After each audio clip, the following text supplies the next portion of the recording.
Guests from media present here in Mumbai and those joining us through the web link.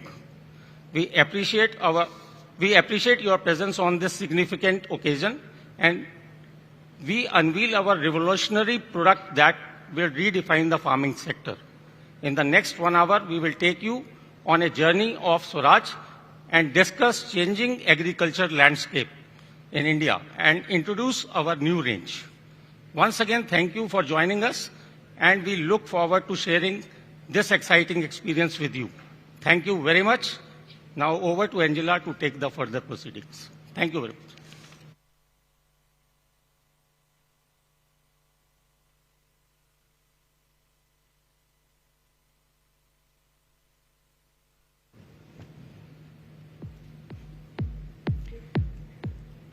Thank you for that very warm welcome, Rajiv sir. Now, to talk about brand Swaraj and how it's playing a key role in shaping the Indian agriculture industry, I'd like to welcome on stage Mr. Hemant Sikka, President, Farm Equipment Sector, to please join us on stage. A big round of applause for him.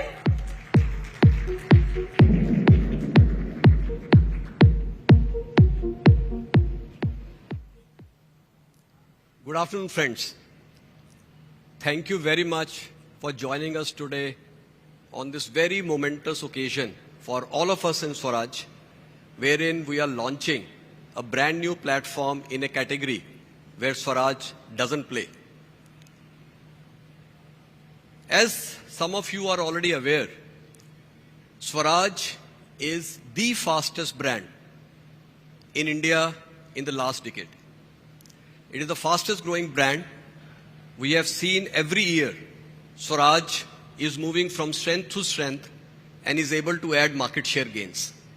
It's very closely connected with the ethos of farming. Swaraj, is based out of the football of the country in Punjab, and many of our key stakeholders, that means many of our engineers, many of our employees are themselves farmers or come from farming backgrounds. And that is why Swaraj brand is very well connected to the farming landscape of the country. It is the second largest brand. The largest brand is Mahindra Tractors, and the second largest brand is Swaraj. And we play in a very wide HP ratings from 15 HP right up to 65 HP. Very strong dealer network. We are present across Pan-India, and right from up north to south to east to west, Swaraj has very good, very well established dealership network. So what does Swaraj brand stand for?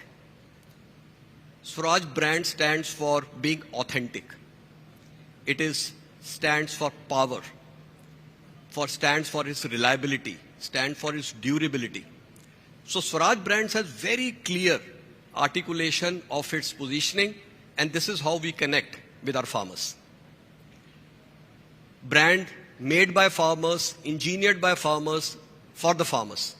So very strong connect in terms of our understanding of farming applications and bringing those applications into the design stage and into our specifications.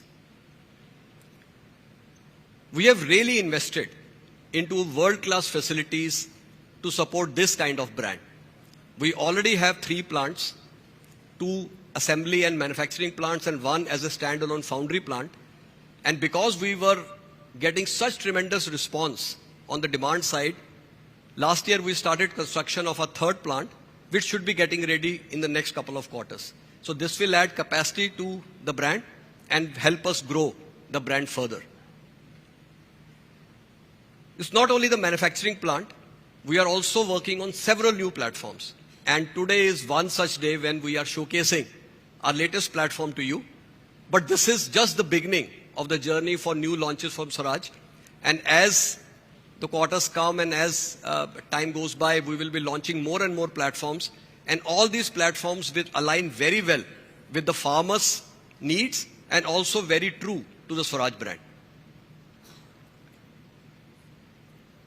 And of course, the growth momentum will continue. This whole Swaraj positioning and the plan for Swaraj and even the new launch that we are doing today Actually, it aligns very well with the farm equipment sector purpose.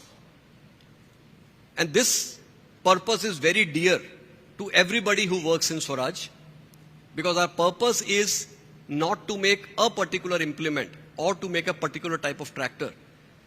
Our larger purpose, which brings us to work every day, is to transform farming and enrich the lives of our farmers.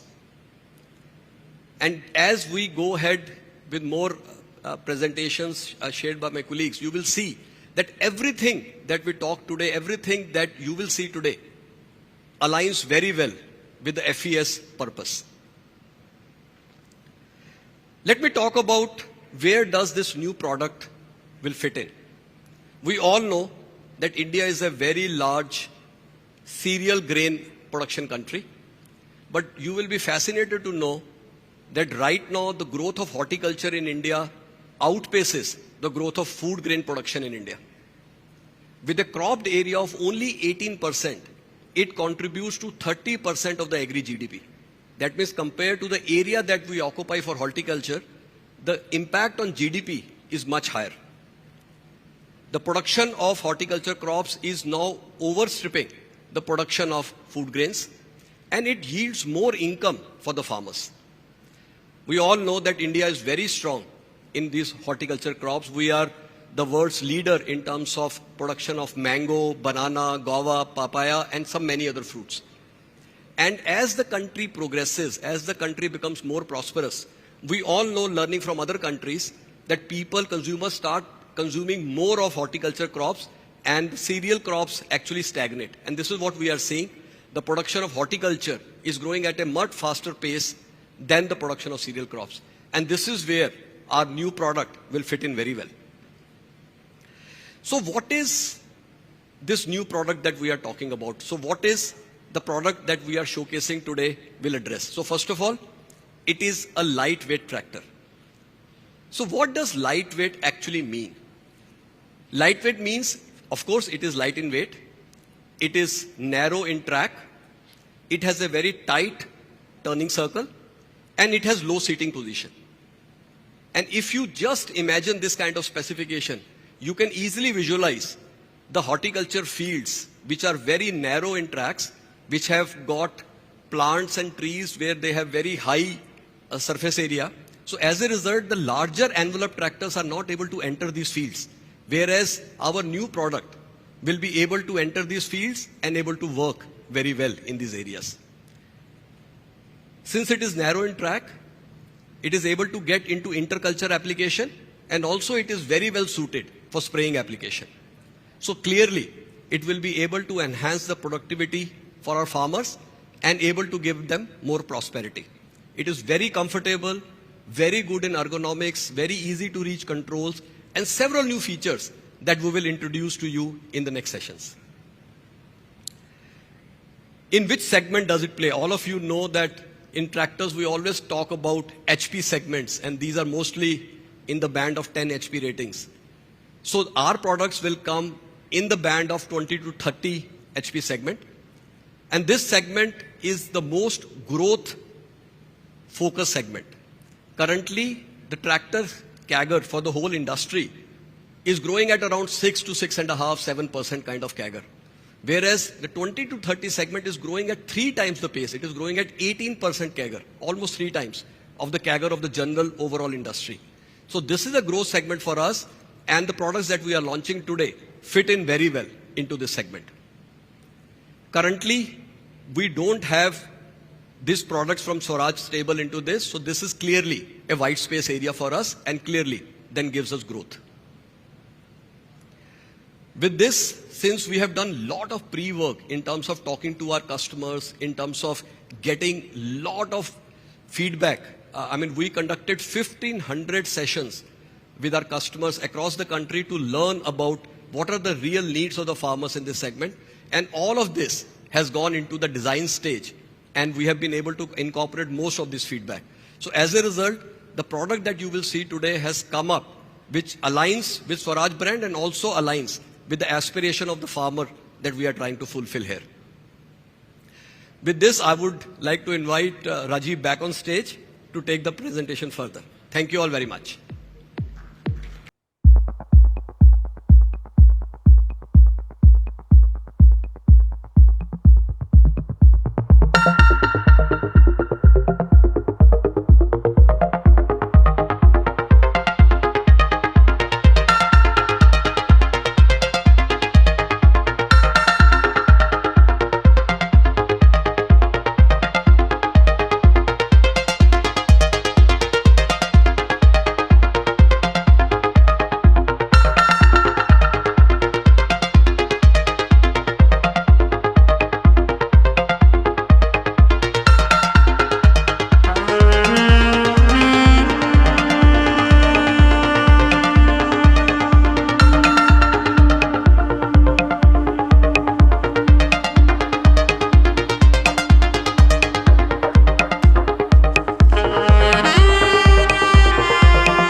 looking and he is very progressive farmer.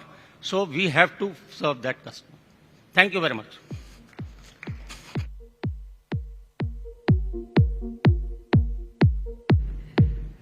As Rajiv sir has said that, they have listened to the voice of their customers and, created and shaped a product of their requirement.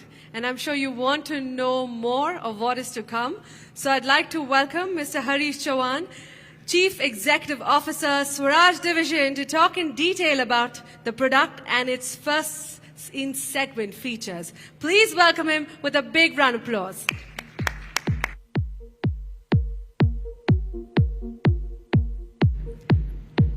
Over to you, sir.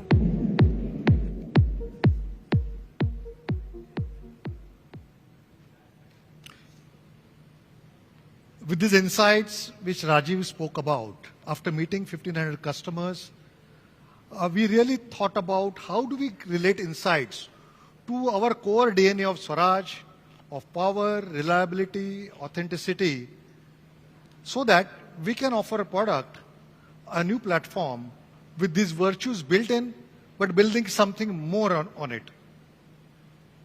So we set out to create a concept, a platform with first in segment features in line with Swaraj DNA. Of course, when we talk about Swaraj DNA, we have to create a product with unmatched power. It's a core aspect of Swaraj brand. So it has to have a power, engine power, which is unmatched, best with the competition. Not only engine power, but a torque which offers to pull the different implements has to be of that order. The power which is needed by the customer is also gets reflected in the PTO power which offers, which ultimately drives the implements. So that has to be also of the highest order. And secondly, the power perception also comes in a tractor with the hydraulic lift which it offers. So with these things in mind, we set out to create a product which will lead the way in all these aspects. But the customer had clearly said he wants something more than power.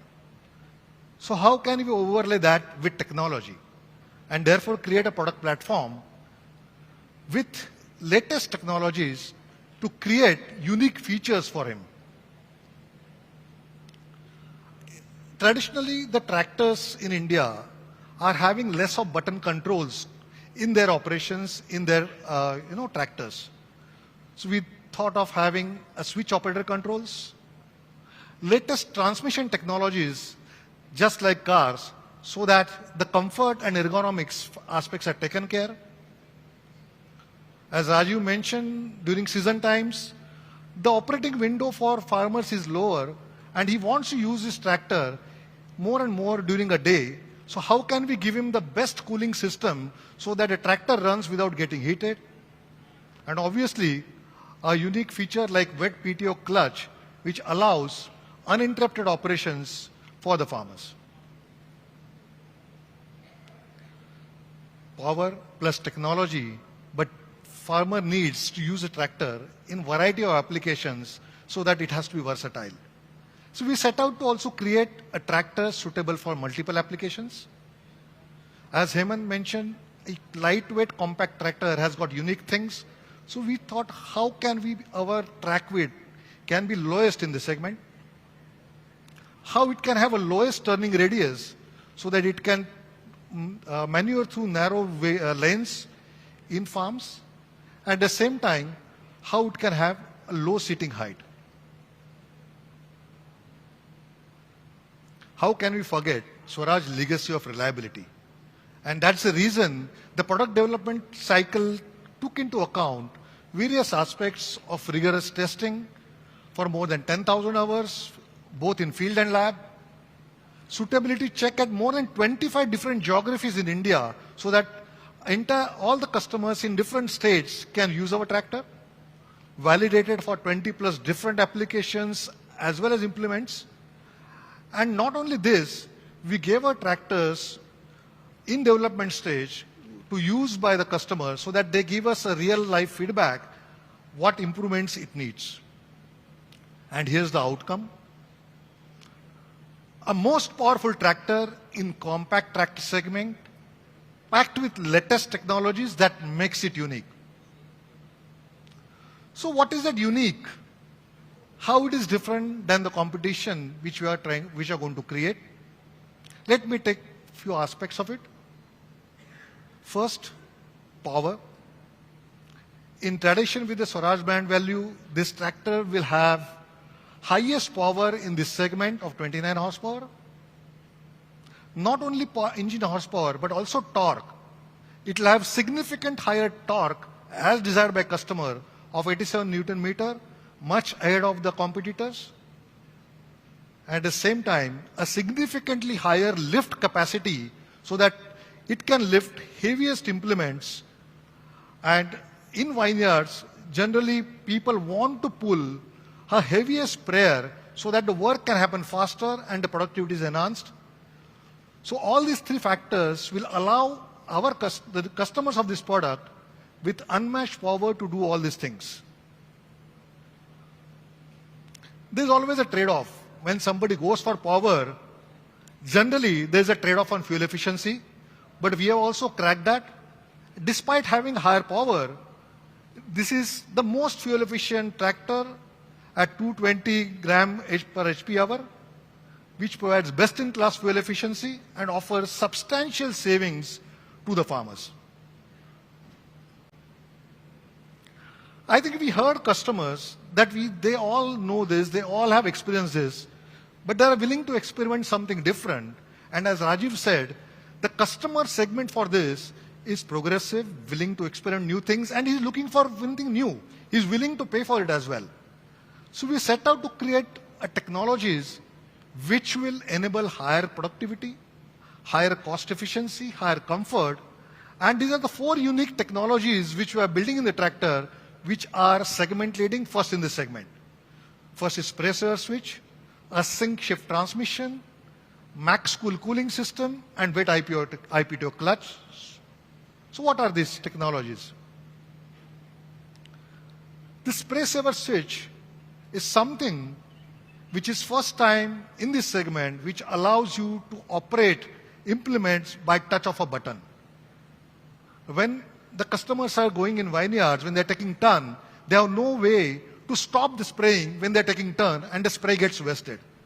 This is some easy feature. While he's turning, you just have to simply touch the button, which is in front of the steering, which will enable him to do so. Sync shift transmission. It's a synchronous transmission, again first in the category, which will allow him to feel a car-like gear shifting. Max cool. This customer wants to use this tractor for more period of time, and therefore we have been mindful.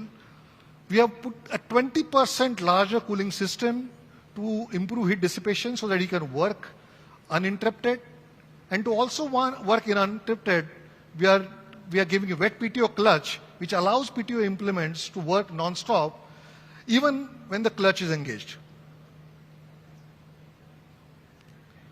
So truly, we have created a product range where power is partnering with the technology to enable the farmers to achieve all their targets in farm productivity, cost efficiencies, to make sure the progressive farmers really go after what they want to achieve.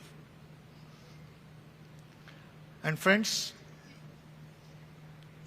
as I said, when you are packing in something, we have to be mindful, is it creating the best value? A combination of features, price, and how can it be made more effective? And this is what the value which we are going to, this new range is going to create. So this chart shows about what competition is offering and what Swaraj is going to offer. So when it comes to power, engine horsepower will be the highest, torque will be the highest, lift capacity will be the highest, fuel efficiency will be the highest. When it comes to technology, again, pressure switch, sync shift transmission, wet IPTO clutch, is something which will be offering first in the segment, which doesn't exist in the current products which are available. Max Cool radiator, again the highest cooling power, and narrow track. This is again the narrowest track and flexible track which we are going to offer. The test of all these offerings comes in how do you perceive the reliability of this tractor. We are very mindful of it. And when it comes to offering that assurance to our customer, we are going to offer highest warranty of 6 years, which nobody gives. And this is the comfort which you have got after extensive testing of the product. And therefore, we are going to offer 6 years and 4,500 hours of warranty for this product range. Now, the real test is what's going to be the price. And as I said, the way you will package price and feature combination will create value for the customers. So there's the price range which competition offers currently as a customer price. And despite giving the best features, first in segment technologies, we are going to offer a very competitive price to make sure the customer really finds value in this.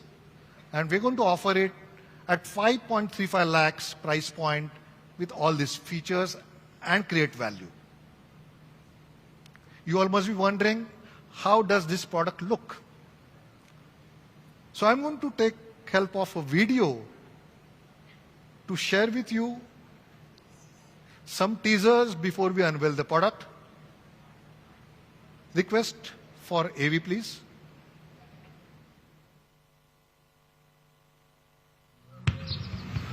जब आंखों में नया कल हो और हौसला बुलंद हो, जब पावर के साथ टेक्नोलॉजी की पार्टनरशिप हो और जोश के साथ हुनर जुड़ जाए, तो कोई भी टारगेट नामुमकिन नहीं।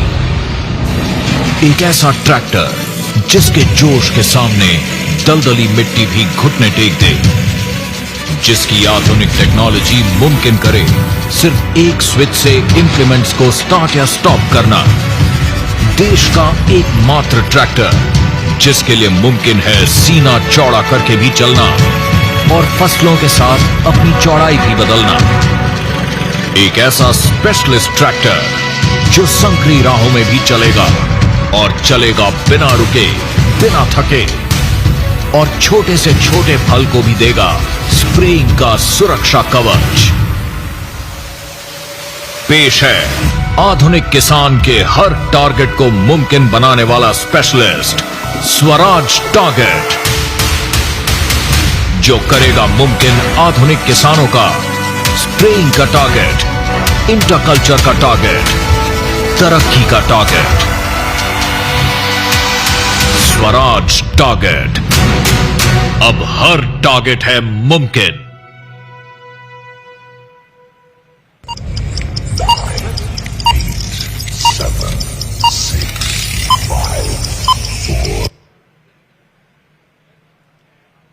So while this countdown is happening, I wanted to take some time to make sure Swaraj Target is the brand name for this product. Why have we thought about it? When we met the customers, we realized we always heard from him, I want to achieve this, I want to achieve this product here, I want to achieve this, that cost efficiency. And that set us to think that we really have to work for our farmers to make sure that we are enabling to achieve their targets of farm productivity, cost efficiency, and therefore, what could be the better way to giving them a brand which enables them to achieve the target, and that's how the Swaraj Target brand name got born. I am requesting Rajesh, Hemant, and Rajiv to join me to unveil this tractor. Unveiling, please. 9, 8, 7, 6, 5, 4, 3, 2, 1, 0.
Ladies and gentlemen, एक बार जोरदार तालियां, make some noise everybody!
All right, also requesting my dignitaries to stand in the middle along with the tractors. The media wants some photos with that as well.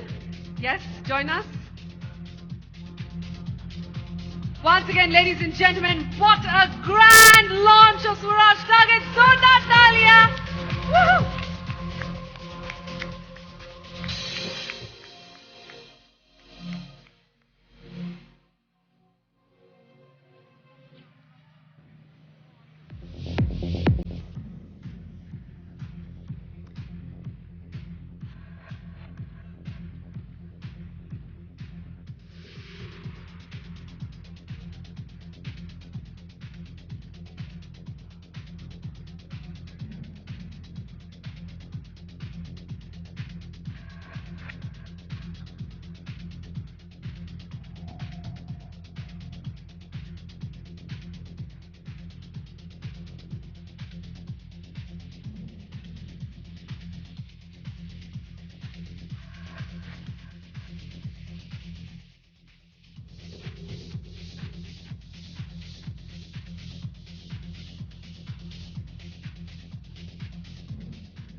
Thank you so much.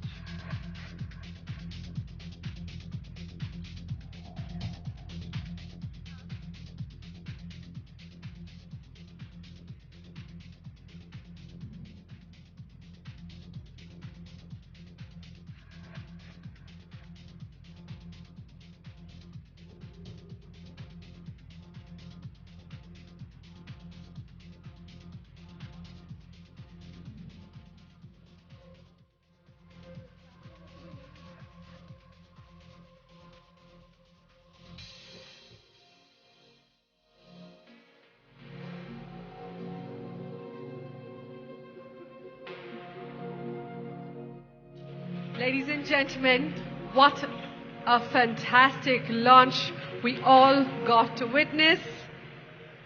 हमारे target के साथ अब हर target होगा मुमकिन. और दोस्तों, इसी के साथ I want to tell everybody in the audience that there is more Josh in this afternoon. There is more Josh and excitement you are going to witness. So I'd only like to tell everybody to fasten your seat belts, because we will unleash layer after layer, leaving you mesmerized. The first happened right now. Get ready to be amazed again. And to do the honors, to amaze all of you, I'd like to welcome on stage Mr. Rajesh Jejurikar, Executive Director and Chief Executive Officer, Automotive and Farm Sector.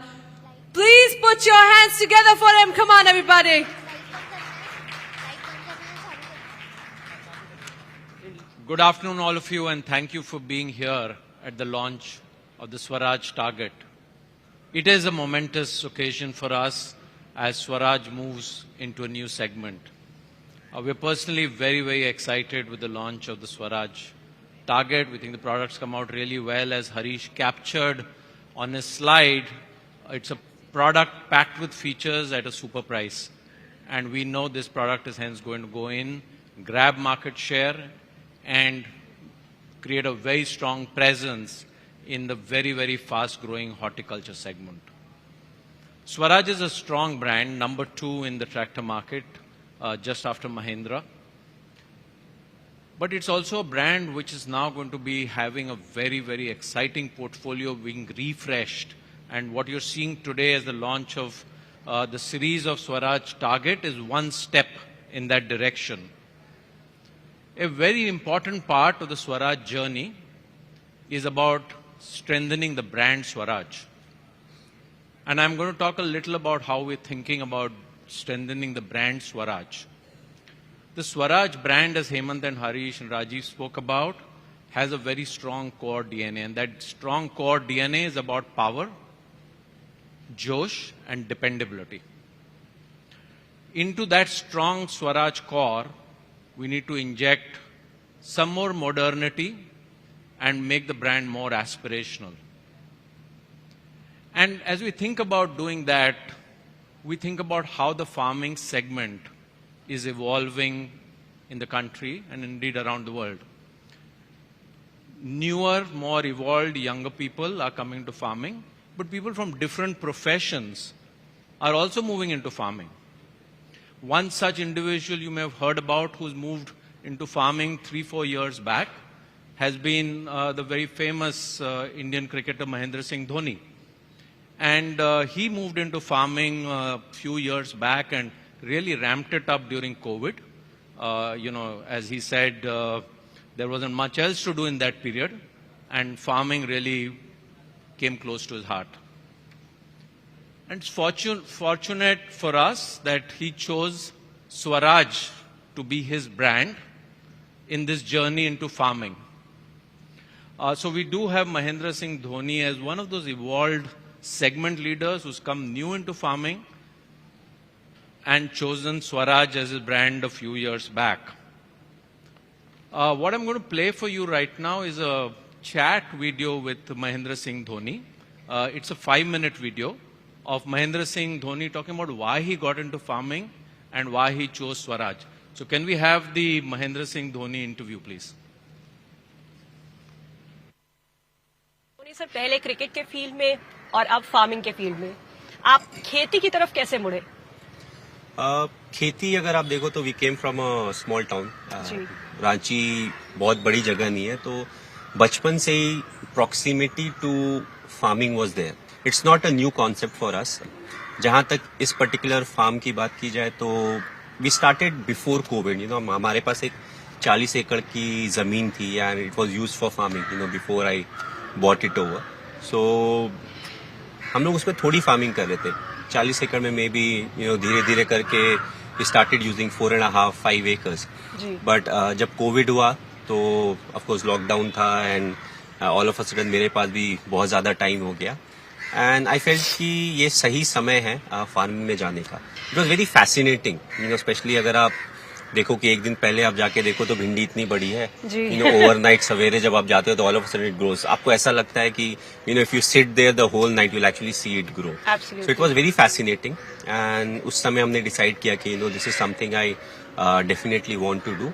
And सिर्फ 1-2 एकड़ में नहीं, मेरे पास 40 एकड़ है. सो कोशिश करेंगे जितने ज्यादा में कर सके. So we started with that और आज हम लोग ऑलमोस्ट पूरे 40 एकड़ को यूज कर रहे हैं. सर आप अपने फार्म में क्या क्या उगाते हैं? लिस्ट काफी लंबी है क्योंकि ओवर द इयर्स काफी क्रॉप रोटेशन हुए हैं. बट ब्रॉडली अगर बोले तो watermelon. I think it's like a ritual also. अगर वाटरमेलन उगता है मुझे पता नहीं है. सो एवरीबडी इज लाइक कि जो पहला आप क्रॉप लगाते हो वो वाटरमेलन का होना चाहिए. अगर मे बी सुपरस्टिशन या जो भी हो, तो हमने पहले वाटरमेलन से स्टार्ट किया. सो वाटरमेलन, पपाया, देन एक समय आया when we put a lot of fruit trees also. तो अमरूद के पेड़ लगाए. अमरूद के साथ apple pear. So apple pear was this first time जब उसका फ्रूट बेयरिंग स्टार्ट हुआ. उसके अलावा अभी पाइनएप्पल लगा हुआ है, ड्रैगन फ्रूट, हल्दी, जिंजर. मैंने क्या किया कि so we have it's like a biggish farm. So मैंने बोला जहाँ से भी ट्रैक्टर जाने का रास्ता है ना उसके दोनों तरफ हम आम के पेड़ लगाएंगे. सर आपने अपनी फार्मिंग की शुरुआत स्वराज के साथ की, इसकी कोई खास वजह?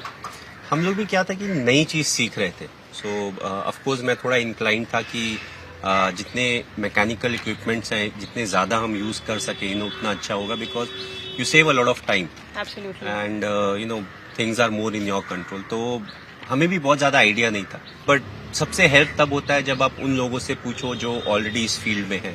एंड आई एम फॉर्चुनेट कि हमारे पास लकी इनफ कि एक दो ऐसे बंदे थे who had knowledge about it. And by the time we decided कि अभी हमें ट्रैक्टर लेना जरूरी है. सो वी वांटेड समथिंग जिसमें काफी टॉर्क हो, मतलब खींचने की शक्ति ज्यादा हो. एंड हमारे लैंड में भी क्या था, we had a low lying area also. तो वी हैव अ पॉन्ड के बाद एक नीचे का एरिया जहाँ पे थोड़ा पानी भी थोड़ा जमा रहता था. So we felt we needed a tractor जिसमें काफी पावर हो. Reliability is a big thing, और फ्यूचर में हम लोग ज्यादा अटैचमेंट्स यूज करना चाहते थे क्योंकि उससे फार्मिंग थोड़ी इजी हो जाती है. So we looked at everything and उसके बाद जो रिकमेंडेशंस भी आई तो स्वराज उसमें एकदम ऊपर पे थी. And not to forget rate बहुत अच्छा मिला था. And I think credit goes to the local guy over there. So we ended up buying the Swaraj and last 2-3 साल का जो एक्सपीरियंस है it has been fantastic. Touch wood नजर न लगे but it has been great. तो सर अब आप ये बताइए कि आपका अब तक का फार्मिंग का एक्सपीरियंस कैसा रहा है? अप्स एंड डाउन्स रहते हैं इन द सेंस. काफी चीजें फार्मिंग में जो आपके कंट्रोल में है, काफी चीजें हैं जो आप सीखते हैं, समय के साथ आप सीखते हैं. सो आई फील जर्नी बहुत ही अच्छी रही है. I don't think I have mastered it. और मैं बहुत ज्यादा टाइम नहीं दे पाया हूँ, but it has been very interesting. बहुत ही सेटिस्फाइंग है और गलतियों से आप सीखते हैं.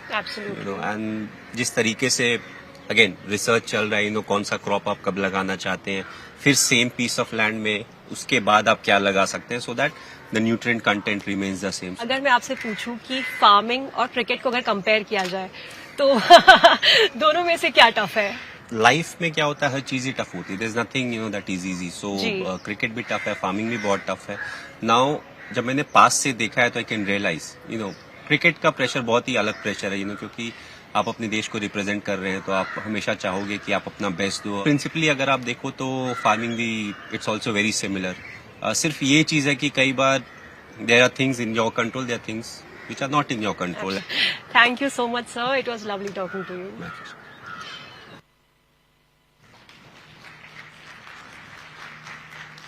So this is many of you heard Dhoni talk, but at least, I've never heard Dhoni talk in such a personal, relaxed way. So we'll share this video with you if any of you want to use it out. We'll also put out a press release. So we're just pleased to announce that Mahendra Singh Dhoni will endorse brand Swaraj going forward. And we really think he is our customer and hence really believes in the brand and believes in farming. And when we thought of how we can bring modernity and aspirational value into the brand, we really think Mahendra Singh Dhoni is the best embodiment of everything that Swaraj is. Josh, but yet cool, and very, very dependable at any point of time. Can go on and go on. He's ready for his next IPL season 2, but I'm sure he has time for farming in between. I believe he's going to be recuperating from his knee surgery right now, so he'll probably spend more time on the farm. But really, we are delighted to have Mahendra Singh Dhoni as the brand endorser for Swaraj tractors going forward. Thank you all for being here. We'll now have the Q&A.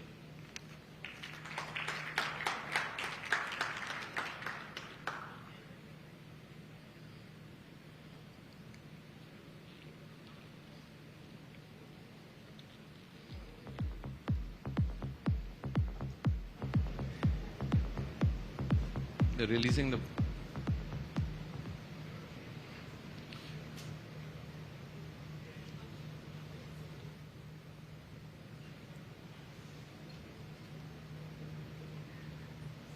They all have that. Give it to Rajiv. You have? Okay.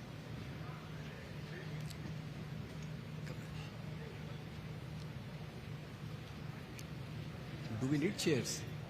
We don't need chairs. I thought she was going to get those, but anyway. We don't need, huh? We don't need. We don't need. Let's get started while the chairs are coming up. Who would like to take the first question? Maybe we can have the hall lights on so we can see people. Just state your name, the publication or the media outlet you represent and ask your question, please. Yeah, sure. Can you get the mics out?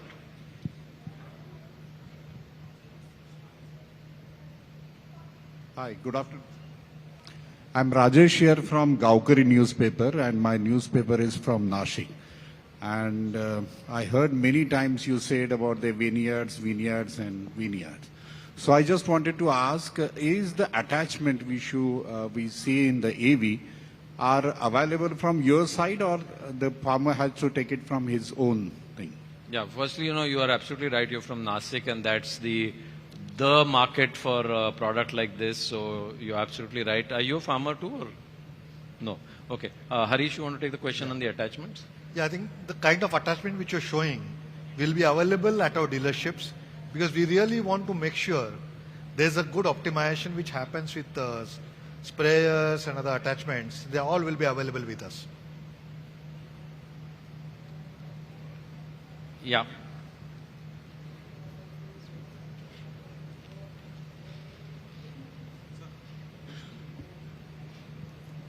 Yeah, hi, this is Murli. Murli, I think your mic, yeah, it's on now. Yeah, can you hear me?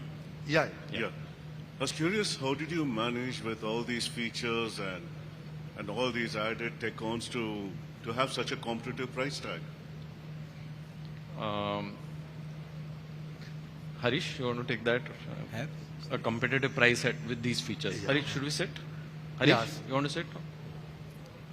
Sorry. See, it's really important how do we engineer the product to give a better price. And that's a challenge which we took. When it comes to, it all starts with understanding the customer, what he wants, and what real technology to build in. So from that perspective, we have offered the features, offered the technologies, and designed it to make sure that they are very cost efficient. And that's the way we have been able to offer the latest features at an attractive price. Just to add to that question, Murli, I think, one of the strengths of Swaraj is the ability to do very frugal engineering. Indeed, it's the strength of the whole Mahindra group, but Swaraj is outstanding at it, and in this product, they've really exceeded all expectations by way of creating a wow product, which we are able to price in a way that it will significantly help us penetrate this segment. Also, just to add to Rajesh, Murli, Mahindra, we have two brands, Mahindra and Swaraj. So as a total combined, we are the world's largest tractor company by volume. So we have scale, and that helps our sourcing teams to also get very good pricing from the supply chain. So that also helps us to price very attractively. I am Sunil Gangrade from Kashak Jagat Bhopal. How much share are you expecting to grab in this particular segment? Yeah. Sunil, thanks for the question. Rajiv, you want to take this? Normally, Sunil, this becomes a target setting for us also. So when you ask questions like this, so I'm eagerly waiting to see what Rajiv says. This is a fairly good segment in the country, and it is very... Can you hear him? Your mic is not on. No. Hello? Hello? No.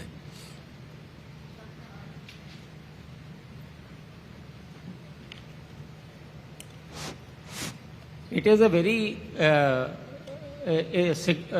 large segment in the country, and it is growing very rapidly. Like Hemant also talked about in his presentation, that this industry is growing at a particular level, but it is growing much faster than that. So we are almost, and mainly there are selected market, but I'm sure that in the coming times it will be taken up as the horticulture is increasing and the fruits and other requirements are increasing. It will be pan-India. So we personally are targeting around somewhere between 27 to 30% market share in this segment. Excuse me. Good afternoon and congratulations on this the fantastic launch. My question to you is, sorry, I'm Narendra from Gearflick. My question to you is that you have offered a synchromesh transmission in this particular tractor, whereas generally in the market the perception is that a synchromesh transmission would be expensive to maintain and people prefer a sliding mesh transmission. So how do you plan to address that, and how do the customers perceive that? Yeah, Harish? Yeah. See, I think when we look at this question, we have to also look at to keep in mind the customer segment which we are dealing with. As we shared, this customer segment is very progressive. This customer is already engaged in cash-rich crops, and they are looking for a comfort. They are looking for new technology, and that's where we need to bring in those things which are targeted towards this consumer segment. It's not that you need a higher maintenance for synchronous transmission. It's not. So what it actually needs is, how are you going to increase the productive time of the farmer by making the tractor work for longer directions with minimum fatigue. And that's the returns which he gets. While we said we are naming this our target, because when we heard them say, I want to earn so much money out of this farming. So they're really focused on those things and not worried about the thing, and they're worried about what productivity they get. And therefore we have to offer them this.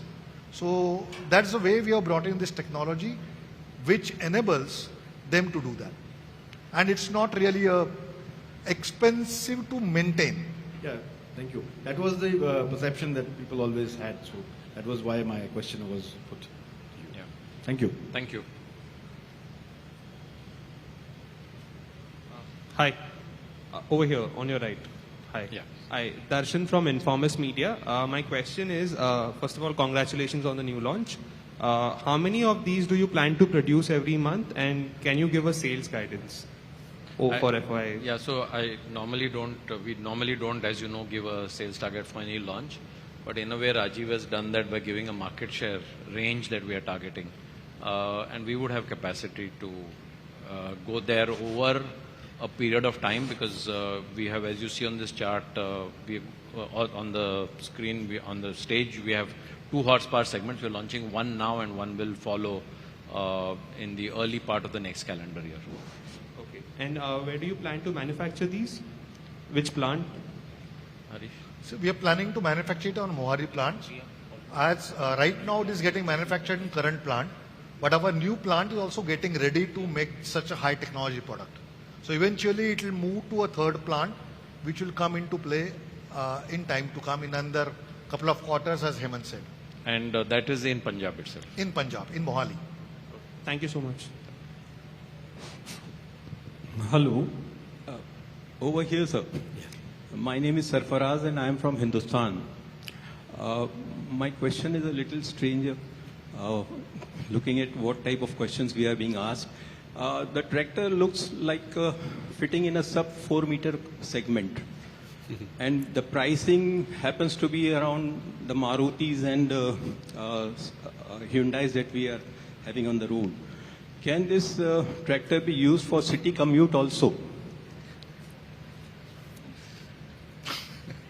No, it can't be, for multiple reasons. And clearly, as you know, tractors anyway has a different GST categorization, which is for farming. So these are designed primarily for agriculture applications with some amount of haulage carrying related to agriculture products. So we would not advocate these as passenger vehicles. Even if you are tempted to use it, then that's really your decision. But there we would clearly position them for farming. Sarfaraz, thanks for the question though. But it is as comfortable as driving a car, with synchro mesh transmission and all the comfort features that go with it. Hi, this is Imran, this side on left side. Yeah, so I'm from Fazal Kranti. So do you think in a small tractor segment it will compete to other tractors also, when we have some of another players also already working in the market? So what do you think on that? Harish, you want to take? Not clear the question. Yeah, I think the question is not very clear, Imran, but let me just paraphrase it and see if that's what you have in mind. You are saying there are other competitors already in this segment. Yeah. And what will be our strategy to win and fight competition? Exactly. Yeah, so as we said that we have strong presence pan-India and we have a strong dealer network. I think that's our biggest strength. And on top of it, we have a strong brand, which really connotes power, reliability, and this is folding under that umbrella. Having said that, definitely these virtues of Swaraj brand, that reliability, that powerfulness is getting plugged into it. That's first aspect for us to compete with our brand. Secondly, the kind of features which you have packed, the kind of insights which you have got from the farmers and made this tractor really useful and effective for them. So the combination of that, our brand, our network and the product value proposition is something which will help us to take on the competition. So there is a specific segment to market this product, I mean for the horticulture crops or field crops. So what will be your strategy for that, or have you chosen some of the specific states like Gujarat, Punjab and Maharashtra, which is already having this horticulture crops segment? I think the primary first phase markets are Maharashtra and Karnataka. Yeah. So initially we're going to Maharashtra, Karnataka, and eventually it will get rolled down to all India. And as I said, this product can do multiple things. The narrow compact range is something which any farming which needs a narrow track width, tight turning radius, lower sitting height, everywhere this could be used, and it can go to many different applications. Initially we are launching in Karnataka and Maharashtra in this specific horticulture segment. All right, sir. Thank you, sir. Thanks, Imran. Hello, sir. Shivam Pathak this side from CNBC Awaaz. Well, he asked my question, but the next question which I just wanted to raise is, recently we have got this sales number, auto sales number. Accordingly, total sales as far as M&M is concerned, 14% is up. Passenger is 22% up. Three-wheeler is 61% up. But when it comes to tractor segment, it's 4% down overall. And when it comes to domestic tractor sale, it is 3% down. Do you think that Target will going to change this up in upcoming days? You want me to take it?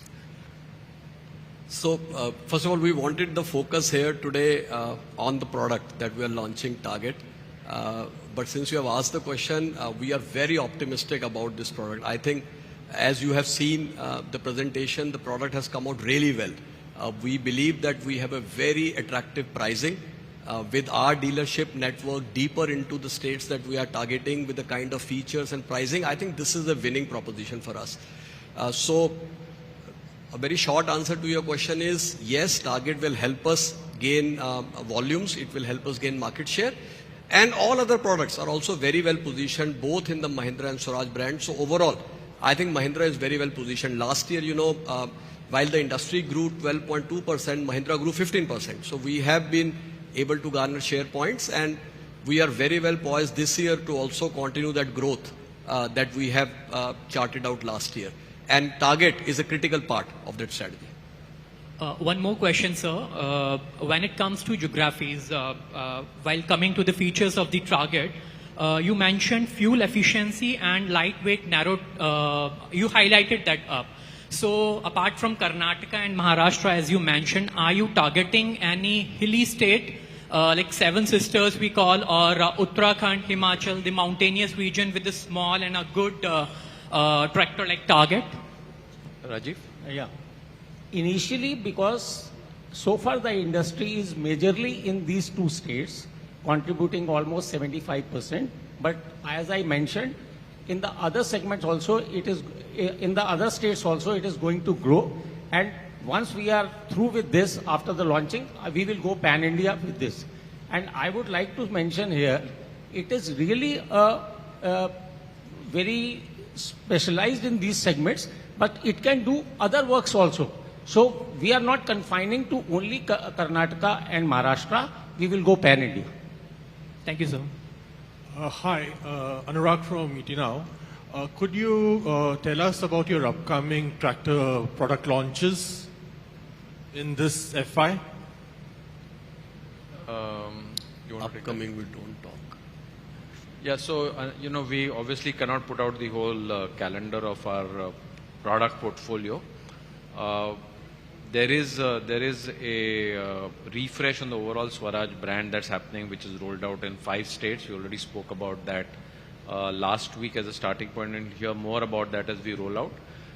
As I mentioned in my talk, strengthening the Swaraj portfolio is a key priority. Multiple initiatives are being taken to upgrade the products and bring freshness and new technologies in, and unfortunately we can't share details at this stage about that, but be prepared for exciting times for Swaraj. Yeah, my second question was that what steps would you take to improve your market share for the tractor division this year? And right now, where do you see it going in this FY and compared to where it was at the end of the last FY? Just since we are only 2 months into this financial year, at YTD level, our market share is 42.2%, which is the kind of range that we generally play between 40 and 41.5. So we are currently at 42.2%, and we are very confident that our market share will stay in this range. And we would expect, as we've said earlier, with the new launches here and on the Mahindra side, to enhance the overall market share compared to F23. Okay, thank you. Hello. Hello, this is Shelly from Economic Times. Yeah, Shelly. Just wanted to understand, since you mentioned that we will see launch of more products from the Swaraj brand, is it a fair assumption that this platform will underpin more models as we go along that can be used for other applications? I'm not sure I understood the question, Shelly. So this is primarily aimed for horticulture. Can we get more products out of this platform? Yeah. Is that the question, Harish? So right now on this lightweight compact platform, there will be two products, 25 and 29. We are working on extending this platform eventually up to 45, because this compact segment is around up to that segment. So that's what it will do. So this is on this compact lightweight segment. So more horsepower products over a period of time. Right now, as we said, in the immediate short term, these are the 2 horsepower products that will come out. And also, what is the contribution of Swaraj as a brand in your overall tractor sales, and how do we see this mix changing? I mean, with the new launches that are coming. There'll be new launches on both the brands, Shelly. So, we don't normally share the mix of Swaraj and Mahindra brand separately. Hemant, do you want to add something? No, we don't share. Yeah, so we'll have to leave it at that. Okay. But hopefully, both our brands in the portfolio, number 1, number 2, are very strong, and both will obviously have its own set of aggressions. And today we're here to talk about Swaraj, and we see a very strong product strategy in place for Swaraj, and I'm sure it will have its path to increasing its market share. Thank you. Also, just what is your current market share in the segment in which you are targeting, in your launching target? Because 27 to 30% is what your target is, but where do we stand today? We actually don't have a lightweight product today which matches this in the Swaraj. We have another smaller horsepower product, but it's not lightweight. So in the lightweight segment, as Rajiv spoke about, we actually don't have a product today. Okay, thanks. Thanks, Rajiv, is that you want to add something? Yeah. There's a totally white space for Swaraj. Hi, this is Shohini from Business Standard. Hi, Rohini. Can't see you, but yeah, okay, hi. Hi, I had a question. You also have a brand, Oja, which is also, lightweight tractors for horticulture applications. So I wanted to understand how you will play out a dual brand kind of a strategy here. Oja, which is also going to be compact, and Swaraj, you're going to bring in more cool products and, compact segment targeting the horticulture industry. If you can explain that in detail. Yeah, Rohini, I will be happy to talk about Oja on another day. In today's meeting, that's a competitor. We won't talk about competition. Oja is a product we'll talk about when we launch that, which is 15th August. Like I think Hemant's very clearly articulated, horticulture is going to be a hugely growing segment. There's a huge mechanization opportunity in horticulture, and both brand Mahindra and Swaraj will go after that opportunity in a very significant way. One more question. What is the volume of, such compact tractors annually at the moment? The lightweight segment is roughly about 50,000 a year. 50,000 and mainly into horticulture, right? Yeah, Yes. horticulture and some puddling. Some paddy application. But just to add, it is the fastest growing segment. So against an industry CAGR of about 6.5–7%, this is growing at 18%. So we feel that this segment is poised for much more growth, and our target will play a very significant role in that. You heard Mahendra Singh Dhoni talk about, he didn't talk about paddy and he didn't talk about wheat. He only talked about horticulture crops that he's growing. So there are many progressive farmers who are getting into horticulture, and this is the kind of product which is targeted at those customers. Thank you. If I may just Yeah, one Murli. more question. Yeah, Murli. Yeah, Rajesh, I'd like you to elaborate on what you said. Murli, can you get the mic closer? Yeah, is it better? Yeah, I'd like you to elaborate on what you said about infusing the Swaraj brand with a greater DNA of modernity to make it aspirational. What exactly did you mean? Yeah, Swaraj is a brand with very, very strong loyalty. The customers, current customers of Swaraj really love it. But segments like horticulture attract a very different target group, and we do need to hence make the brand more aspirational and representing technology in a very strong way. And when you have a very strong core to your brand, you have to make the transition very carefully without losing the core. And which is why we felt that somebody like Mahendra Singh Dhoni, who is a customer of the brand, because we don't want someone who is not close to understanding what the true value of the brand is to talk about endorsing it. We were looking for a very good endorser who is aspirational, who uses modern techniques, and we think that will make a big difference to elevating the aspirational value of brand Swaraj. We'll take one last question, Ketan, and then maybe we can break for lunch. Thank you for taking my question.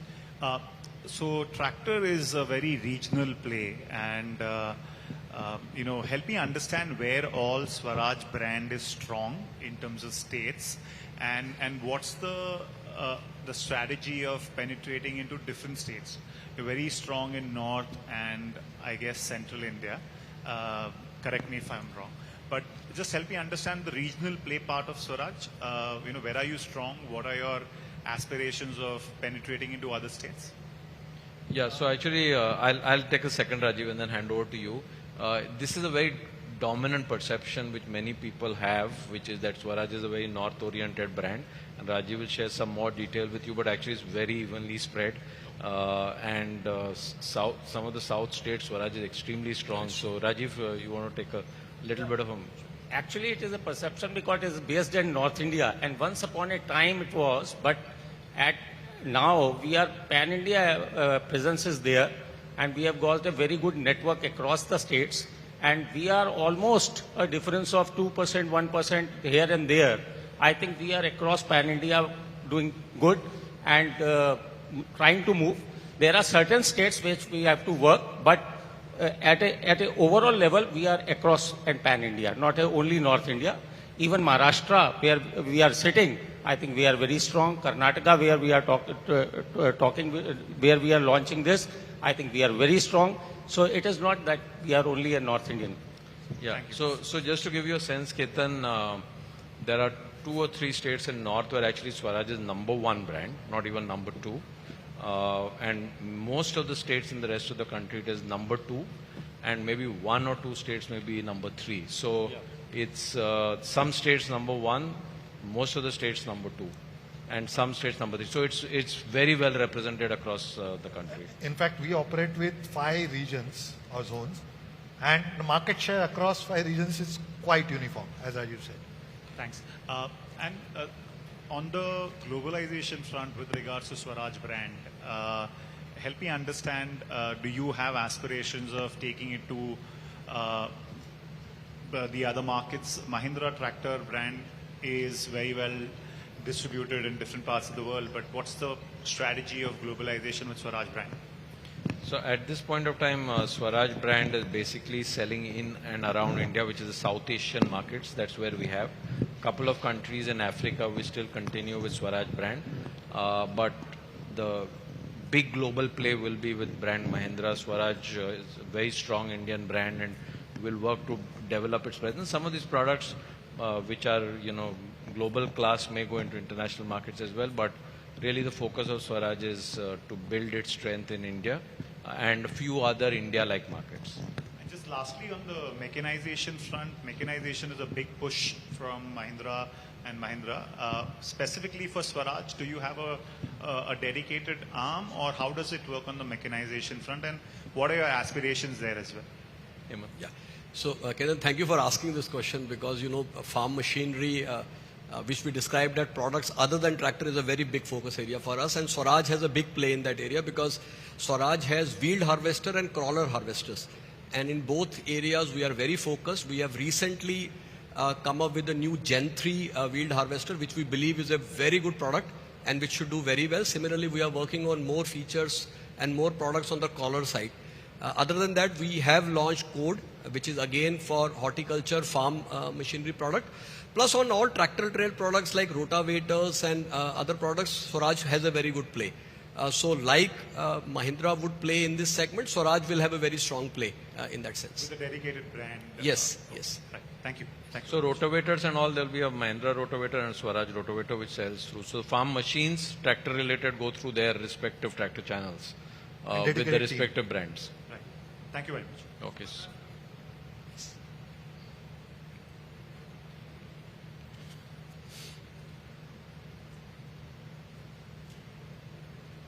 Hi, this is Harshit from Times of India, and first of all, congratulations on the launch of the new tractor. So as you all know, the popularity of electric vehicles is increasing in India every day. So there are tons of electric two-wheeler manufacturers, and there are over 30 electric cars available in India right now, and more than 80% are made in India. And again, the charging infrastructure is increasing every day. In fact, we have right one outside. So is there any electrification plans of Swaraj, or when can we expect the electric tractors from your end? So we believe that in agri space, which is on mechanization, the tractors will be little later in the line of chain of electrification. Like you rightly said, two-wheelers have substantially become electrified. Three-wheelers are in a very big play, followed by passenger cars. We believe that tractors would be in the later end of the curve. Having said that, we are working on programs to electrify the tractors, but these are all product strategies. We don't talk about that in this forum, but we are working on few programs like that. We don't see electrification of tractors as a significant move for many years in India. There are global opportunities which are very specific, niche related, because Indian usage conditions are very different. So we think that there will be some global opportunities in electrification of tractors, but not in the Indian market for some point of time. Because we thought the same thing 2 years ago, because when main manufacturers launched the electric cars, right, because they used to come from outside. But now you can see a lot of Indian manufacturers, in fact Tata Motors, Mahindra, like you said, they are coming up with new electric cars. And again, the popularity is increasing every single day. And even the charging infrastructure too. Like I said, we can see one outside. So is there any ballpark, like when can we expect any, I mean, like you said, mechanical, definitely it needs the mechanical changes also it requires. Is there any ballpark when can we expect, like 5 years down the line or 10 years down the line? No, you have to separate personal vehicle usage. There's a question around can we use this as a personal vehicle, but it is not a personal vehicle. Of course, it's a prime mover for a machine, right? So when a tractor is a prime mover for an implement or a machine, it needs a certain level of backup torque, which is not easy to get in electric. So it's not a question of running an electric tractor on the road with nothing to pull. So you have to keep that in mind, and it's the level of technology which allows it to get to that level of backup torque, which makes the work productive. So it's not just fanciful preference or just, okay, I want to save cost, so let me make an electric tractor. So it is the Indian application conditions are very different than some niche specific global application conditions. So it's from that standpoint. Thank you. Yep. Thank you, and thank you all for being here. Please do join us for lunch. Thank you. Thank you.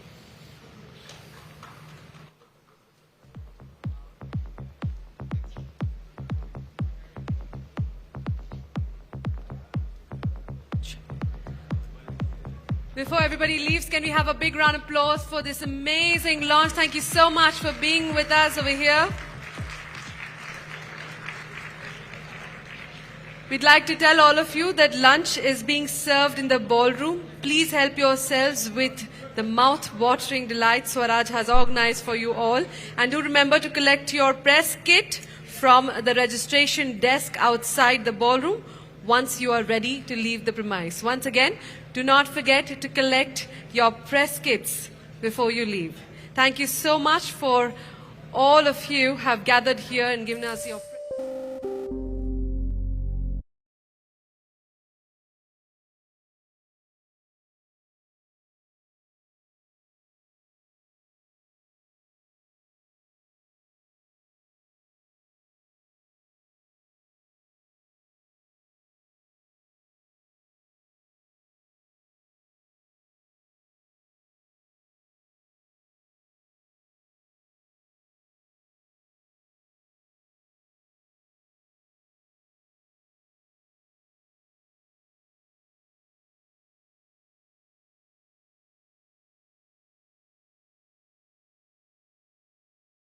has launched Umera in the US markets. And there is some green on the screen, though the Nifty has slipped about 35 points. Newsbreak has been confirmed that Bank of Maharashtra has launched a QIP. But as we all know, I think the Indian banking space is an intensely competitive space. Last 1 month, if you notice, HUL has outperformed ITC. Well, in a major development for Indigo and travelers from India, the airline has announced expansion to 6 new international destinations. We did see that from the opening highs, we saw that sharp dip, but there has been a strong recovery from the lows.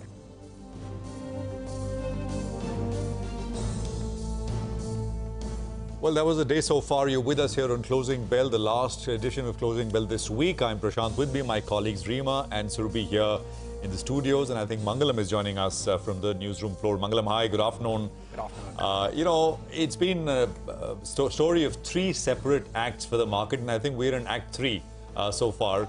So let me just quickly tell you what are these 3 acts. They're nothing but big market moves that we've seen in 3 separate phases. First was, actually the market made the day's high at 922 this morning. 922 to exactly 1020, we saw a 100-point sell-off. It's very visible. The picture tells you the story. We saw a 100-point sell-off from 1020 till 150. We had a slow grinding move, but which was higher, and we recouped pretty much all of the losses that we saw. We kind of hit not quite the exact peak of the day at in the morning at 920, 922, but we got to roundabout there. And starting 150, we're in the 3rd act.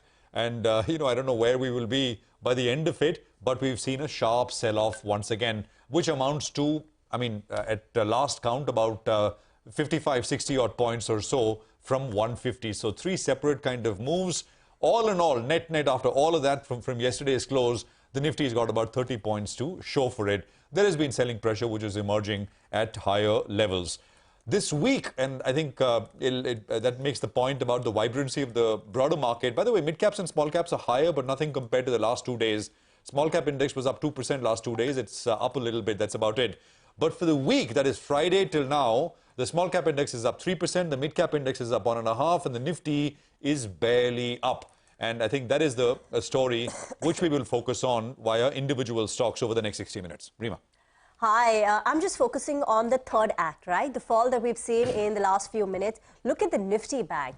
The high on the Nifty Bank was a level of 44,088, which means from the day's high, we've slipped close to about 200 points, and that fall has come through just as we speak. It appeared that we will, settle down a bit. But again, in the last few seconds, there has been a further leg down in the market. So the Nifty Bank has slipped more than 200 points from the day's high. It's your usual suspect. HDFC Limited has dipped into the red, so that's down close to about 0.25%.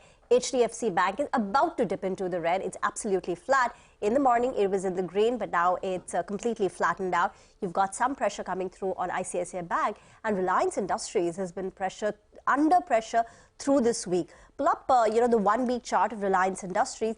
Today, it's just down about, 0.3%. But this week, Reliance Industries has given up close to about 2%. So there has been that continuous slide that we've seen in Reliance Industries. So stock underperformer there. Yes, absolutely. I guess this is how today is different from the rest of the 4 days of this week, right? Because we've seen heightened volatility today. These pretty sharp swings. Otherwise, the market was ambling along, in a tighter range. But today has been a day of marked volatility. Having said that, one thing remains constant. The action is in the mid caps. If you're looking at the advance decline ratio, for instance, I mean, look at it. You've got almost, 1,900 advancing stocks, just about 1,000 declining stocks. So the index volatility aside, there's plenty of movement in individual names. And I'll just pick out some names for example. Mankind Pharma didn't react after what was a pretty good set of numbers for the fourth quarter that day, but the reaction's happening today, 5.5% on the upside. Nykaa is zooming away. There's about a 6-7% up move now, almost 7% on Nykaa, up and about. Rima has, of course, been talking to us about Cyient and how it's been a stunner move, 80% in this year.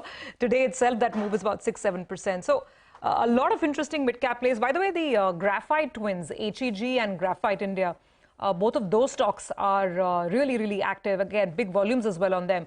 So these are moves that are happening on price as well as volume. And there's a fair amount of momentum out there. But Mangalam, who's to say, looking at the volatility, not quite sure what kind of a close we're in for. Another 60 minutes to go. My bet would be that 18,500 is the fulcrum around which we will move on the frontline index, while there is a big move across the board where we see in the cash stocks, so to say. You spoke about a fair list of the stocks that are moving. Just take a look at a few more. Nureka, for instance, it was locked in upper circuit of 20% yesterday as well. And these are stocks which not a lot is spoken about in general, but these are ones which have moved like 35-40% this week itself. Nureka up around 15% now as we speak. Best Agro Life, decent commentary coming in from the management in the conference call. That stock up around 10% as well. Copran is another stock which is up 20%. Not, again, stocks that we speak about very often, but the kind of moves and the kind of volumes that we're seeing on these stocks makes one make a mention of these. Paras Defense up another 8% today.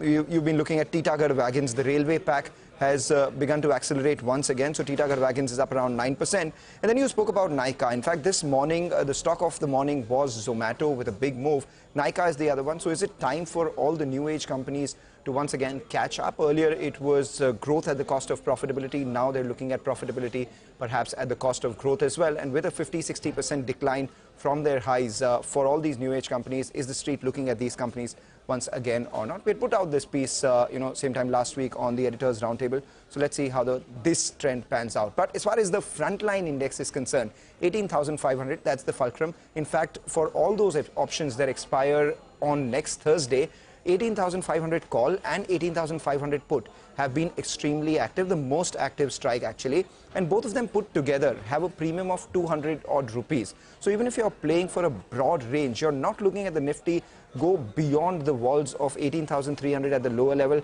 and 18,700 at the higher level. So it's a 400-point broad band. But again, the way the street is moving, it doesn't look like it's going to bash into the walls too much over the next 4 days. All right.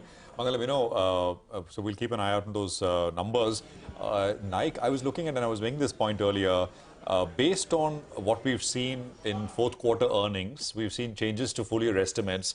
3 new age companies have seen earnings estimates being revised up. Nykaa is not one of them. I just checked. PB Fintech is right at their top of the list. Its full year earnings estimates have moved up 82%. Numbers, of course, are very small, so there is a big drastic revision which has happened. This is for full year numbers. This is change in earnings expectations over 3 months. Zomato has seen a 32% move higher in earnings expectations for the full year. Paytm has seen a 30% move higher in its earnings expectation. Nykaa has seen a 15% downgrade to earnings expectations, a full year. But this is just one thing, right? I mean, one aspect, their earnings, nevertheless. But for many of them, even now, even as they are now talking more about bottom line and not revenues and GMVs, etc., solid, on-track, sustainable profitability perhaps is still out, and there are other factors at play as well. Nykaa is doing very well, as Mangalam has been pointing out. Someone like S. Narain, right? Yeah. He is a famed value investor, and he also came on the channel today and he said that they've started adding these new age companies, though he's not looking at it.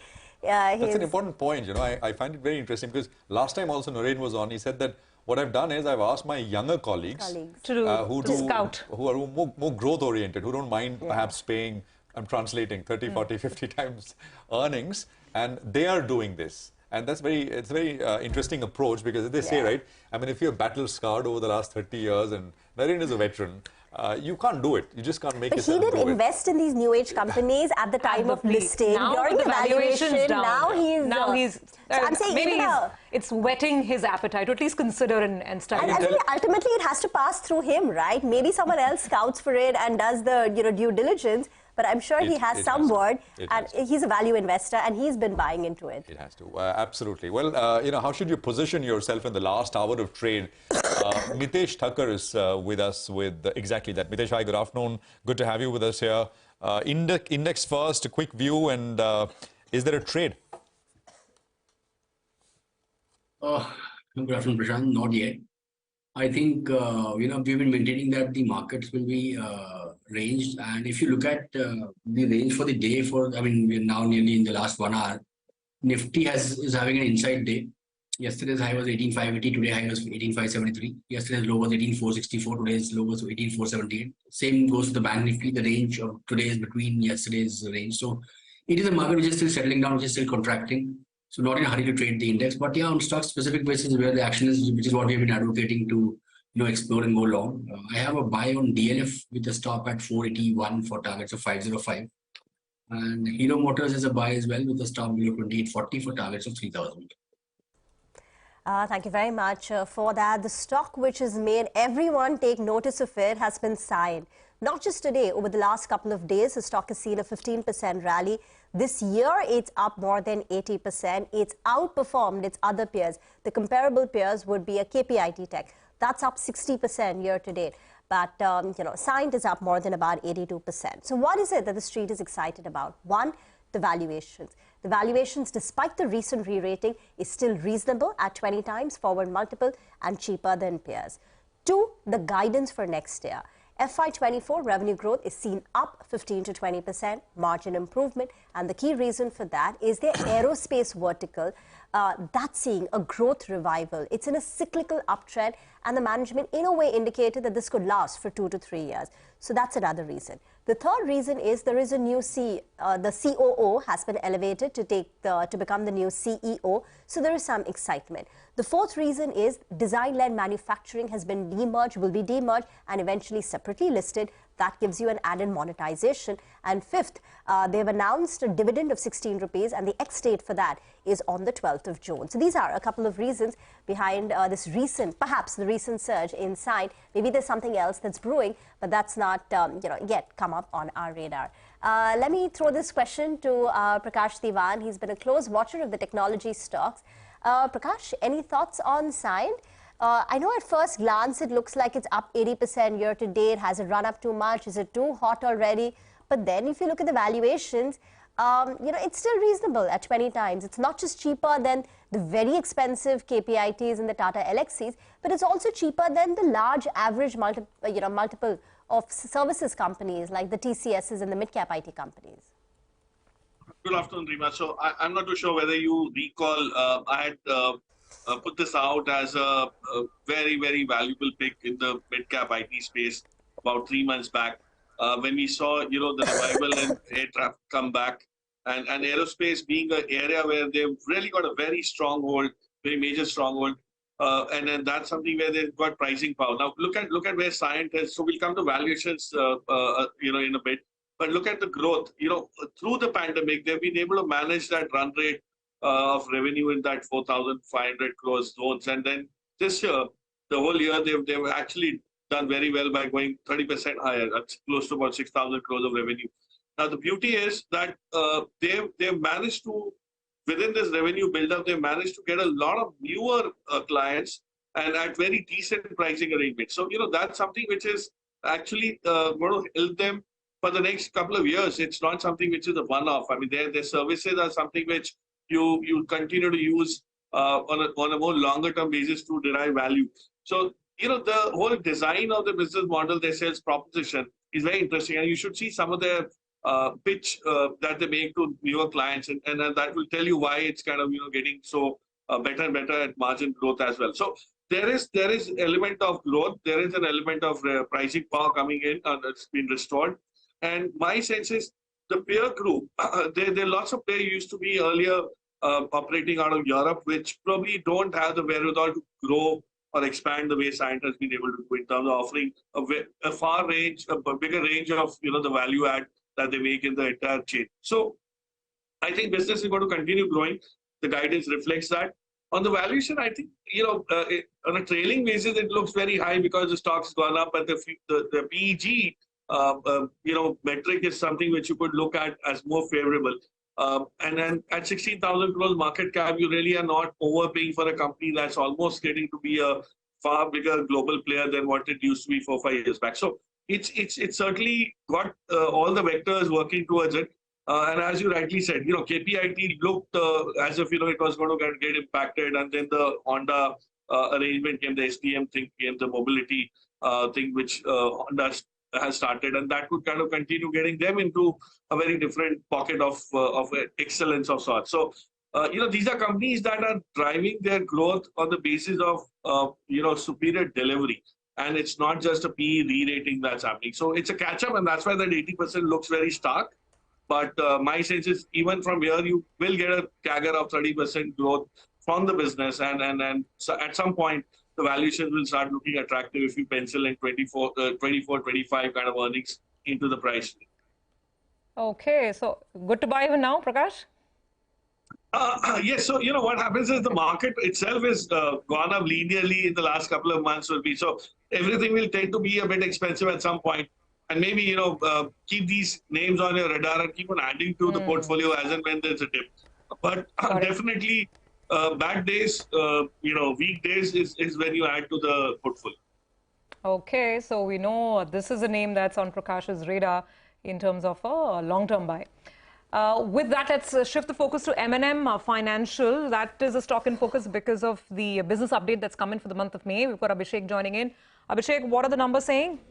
Well, the disbursements look good for the month of May, similar to what disbursements that you saw in the month of February. So for May, the disbursements are at 4,150 crore. This compares to about 4,185 crore that they did in February, which was a good month for them. So total disbursements for the month of May is up 39.6% YOY and close to 10% on a month-on-month basis. That is compared to April. April plus May, if you take these 2 months together, the disbursements are at 7,925 crore, which is up 39.5% on a YOY basis. That is similar disbursements comparison for April and May together of 2022. And if you compare Jan plus Feb, the disbursements are down 3.2% in April plus May number when compared to Jan plus Feb number of 2023. Collection efficiency improves to 96%, which compares to 95% in the same month last year and about 92% that you had in April 2023. They say that the stage 2 and stage 3 without RBI qualification, the gross NPA ratio and net NPA ratio remains stable. So asset quality largely stable, and business assets has grown by 1.9% month on month and about 3.9% when compared to the numbers that were there for March 2023. Back to you. All right, Abhishek, thanks a lot for that. That's about M&M Financials. But just keep an eye on the market. From the time we started the show, there's been a bit of an uptick. The Nifty Bank is up about 100 points. The Nifty, which was absolutely flat, is up about 33 odd points. The sector which is moving fast right now as we move towards the close of this week is the metals pack. So just pull up the intraday chart of Hindalco. That stock's suddenly moved up around 3.5 odd % at the high point of trade. We've seen a big spike in names like JSW Steel as well as Tata Steel as well. Both these counters again at the high point of trade. Prakash, before we talk about M&M Financial, just a word on these metal stocks, because if the belief is that, going forward, the global scenario will only get better with regards to the central banks not increasing the interest rates or perhaps going on a bit of a pause, then do you think one should look at metal stocks once again, which had seen a big decline because of increase in interest rates globally? So, Mangam, selectively, certainly you should. And I mean, talking about Tata Steel being, a special situation, if you will, given the fact that even if there is a slowdown, or there has been a slowdown in steel demand and some sort of a easing of prices, Tata Steel, the scale that it operates on globally, and then particularly, the presence that it has in Europe, which has always been a big burden, is actually going to turn in its favor, given the fact that they will be able, when Europe starts rebuilding, and at some point in time, the Ukraine-Russia war is kind of, losing its relevance and significance and intensity as well. And that's nice, good news for, the world at large. But eventually there will be a lot of rebuild, there'll be a lot of reconstruction. And when that revival happens, steel is something which will be required. Now, China itself hasn't been able to augment its capacity in a way that it can kind of disrupt pricing. And the kind of logistics also don't work that much in favor. But Tata Steel has that advantage. And now you have a very different animal compared to 4 years, 5 years back when the balance sheet was so burdened with debt. I mean, it's completely deleveraged. It's lean. It's got, if you look at sum of parts in terms of whatever it's acquired and is looking at acquiring, it's a formidable combination. I think the market will recognize that once things look up, as a sector. But you buy at the bottom of the cycle, not the six. This is an intermittent pause, if not the bottom in the cycle. But that's where, my sense is you'll probably see Tata Steel come back in its own. It's in a great shape to revive itself. I don't know when it happens, whether it's June or July or quarter later, but it's a great pick from the large cap commodity plays at this point in time. Prakash, to stay on, need to get into a break. We'll come back and discuss the way forward. Rajesh Kothari of Alpha Accurate Advisors joins in next as well.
Welcome back. Well, if there's one sector that's really been in top gear, so to speak, today, it's really been the auto space, particularly two-wheelers. Eicher is the only exception, actually. The numbers are very good, but the stock cooled off in all the market volatility.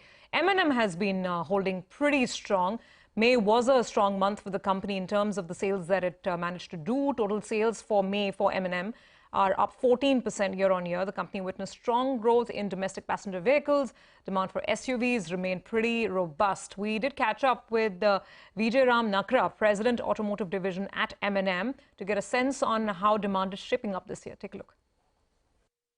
I think the demand continues to hold strong.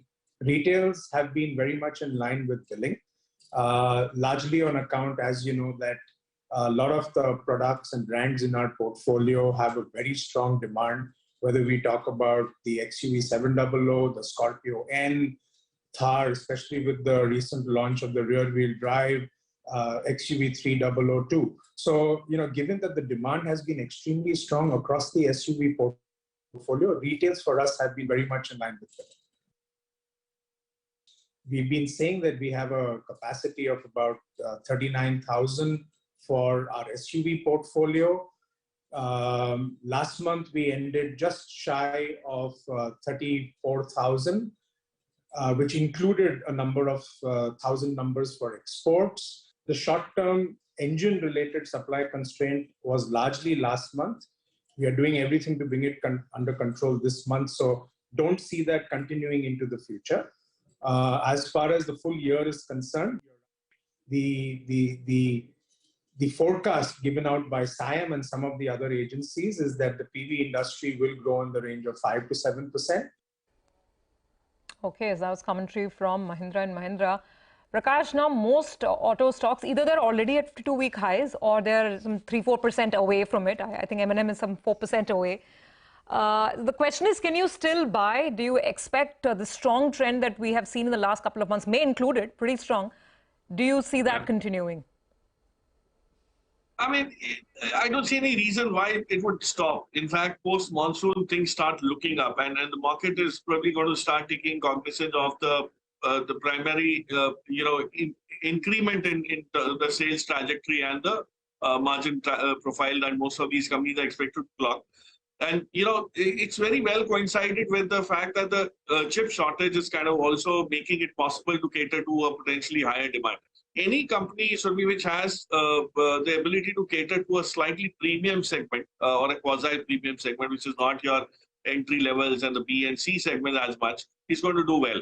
And by virtue of that, a lot of SUVs, because of the price point, fall into that. So M&M does have that advantage. It will continue to see. But I'm not too sure whether M&M has the wherewithal to face competition from on the electric portfolio. They've really been not able to do much to kind of disrupt the market or to get some sort of a strength that's very long-lasting. Tata Motors is actually putting the heat on them, and then Maruti is taking the sheen away on the SUV side with very clear portfolio augmentation. So M&M might face a little bit of a difficulty, though I love the business, the kind of way it's run all these years. And you know that. I mean, we've seen it double from that level that we started talking about a last couple of years back. But Maruti possibly is the only one that will give you a delta, which is as compared to the other players, where they will be able to give you absolute returns from where they are today, given the improvement that they are looking at in their product portfolio and margin profile. So I think Maruti, yes, that's the answer. If I were to buy a four-wheeler OEM, it has to be Maruti. But not that others won't do well, but they could probably start doing much better than the others. Prakash, when we chatted with M&M, they also said that the SUV price bracket between 8 to 11 lakhs is also seeing some headwinds in terms of demand, though he's hopeful that once interest rate starts coming down, that demand will revive. But he did speak about some headwinds in that quasi-premium category. But there is another pure premium play in the real estate, and that's DLF. The stock continues to rally. It's a fresh 52-week high, and we chatted with the management earlier today. They said demand continues to remain strong. They've projected a sales of 11 to 12,000 crore rupees in FY24. Listen in to those comments. We feel pretty confident about the guidance of in the 11 to 12 range, hopefully, and hopefully like this year and the year before this, we should hopefully be able to beat it. But right now, let's stick to that number. Pure numbers basis, I think our total rental numbers this year were just north of 4,000 crores, approximately 4,000 crores. And we anticipate, Sonia, that by March 24, we should exit with a run rate in the range of 4,800 crores plus, So I think from a run rate standpoint, about a 15 to 16% growth in run rate should happen this year. All right, Prakash, you've been talking about the real estate stocks. Do you want to play it via the stocks itself, the real estate companies, or do you want to play it via building products? How does one go about this place?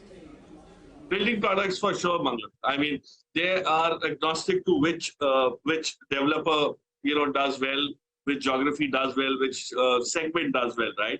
And from that perspective, you see the tile manufacturer, there's always this very clear visibility of where they are headed in terms of demand and in terms we know the production numbers, we know the price, the input side very well, the raw material side, and then where they could kind of head in terms of eventual revenue growth. And then there are some specialized I have been interacting with a company called Storecraft, and the kind of numbers that they share in terms of the market size, not just their business, but the market size of modular kitchens, for example, is staggering. I mean, it's growing, it's an incremental 12,000 crores every year.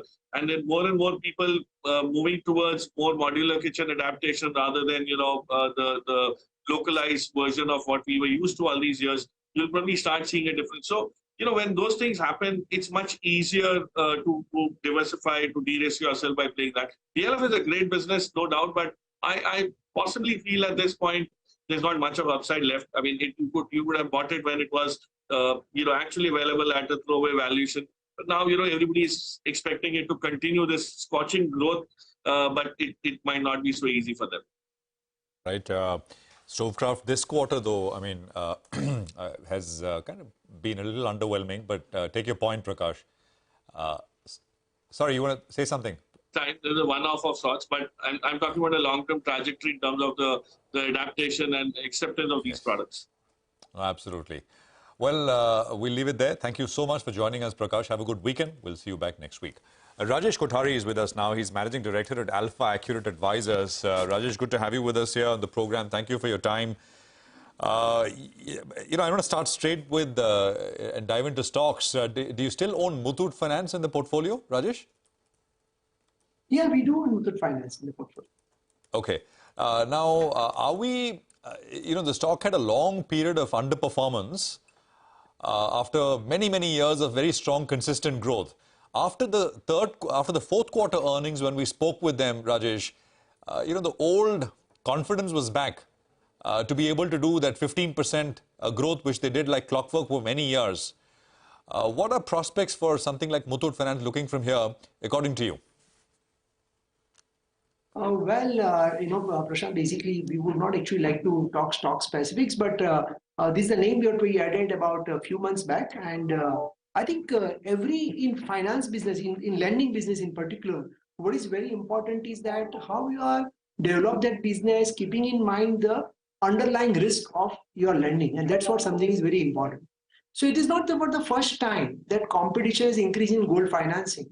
In last 10 years, there were 4 such times when the competition increased significantly. Even cooperative banks started doing the gold lending few years back. But then when it comes to the risk side, it was very high risky business for them. And therefore, ultimately they had to withdraw. So what is important, therefore, in every phase, whenever it looks so easy that against gold you are lending, so you are 100% safe. But actually business doesn't work like that, correct? And this name, what we are talking about, has developed the niche around it. That's a moat. And I think from here on, with more branches, with higher productivity, with a higher ticket size, and of course with pricing also a little bit in the favor, I think this institute is rightly placed to witness the strong growth, both on the loan side as well as on the operating profit side. Okay, got that. Rajesh, hi, good afternoon. I think one of your portfolios is called Budding Beasts, if I'm not mistaken, which focuses more on growth-oriented stocks. So give us a sense, a flavor of some of your top holdings there. I mean, and in this earnings season, actually quite a few companies have come forward in the mid-cap space with interesting numbers. Anything that caught your eye? Any new ideas you're adding?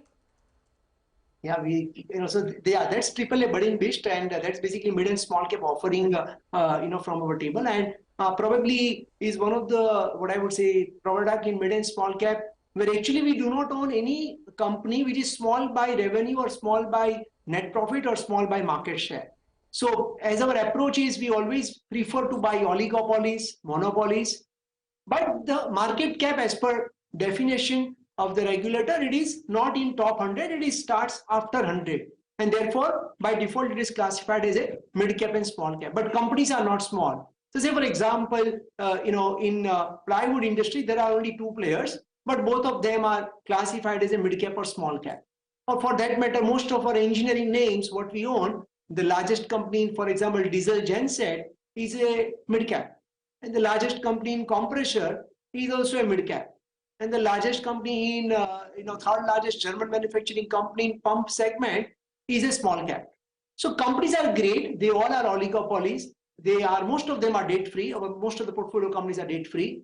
And importantly, they have a high earnings growth.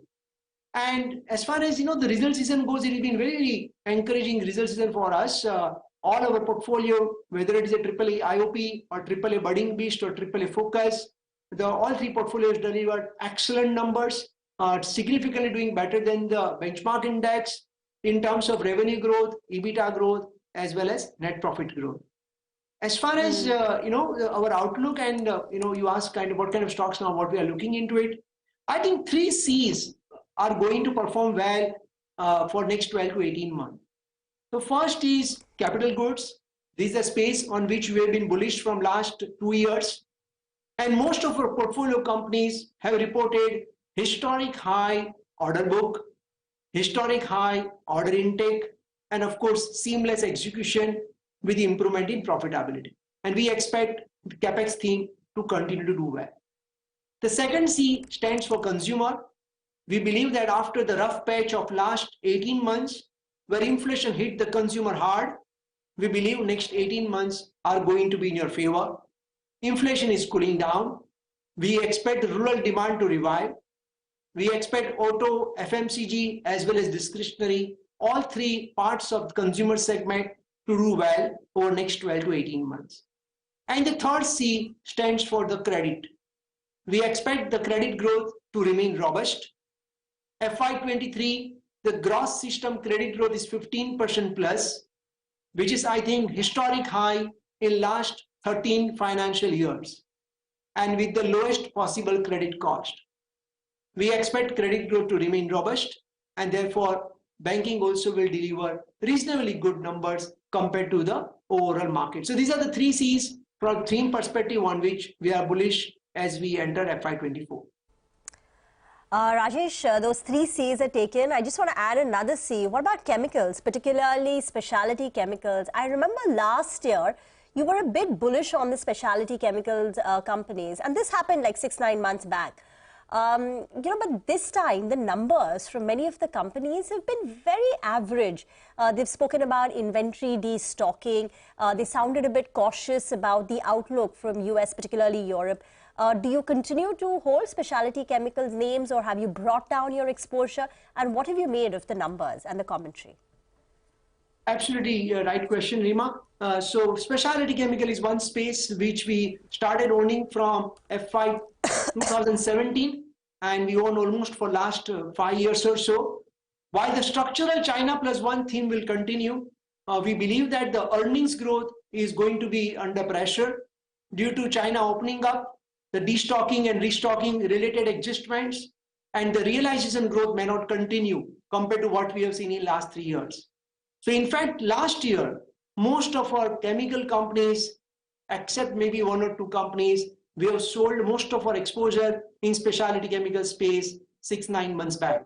So, and I keep saying that to be successful in investment, you not only need to be buying the best of the quality, but you also need to be agile to make sure that you exit at the peak of the cycle, both earnings as well as the valuations. So now from here on, as I've been saying actually 3 months back as well, that in specialty chemical, now you need to be really bottom up rather than top down, and you need to only have 1 or 2 or 3 companies which you think will do well on a case specific basis. So we own very selected names, about 2 names or so. That's the only thing what we own in specialty chemical, and our exposure we have reduced to probably below 3% in our portfolios.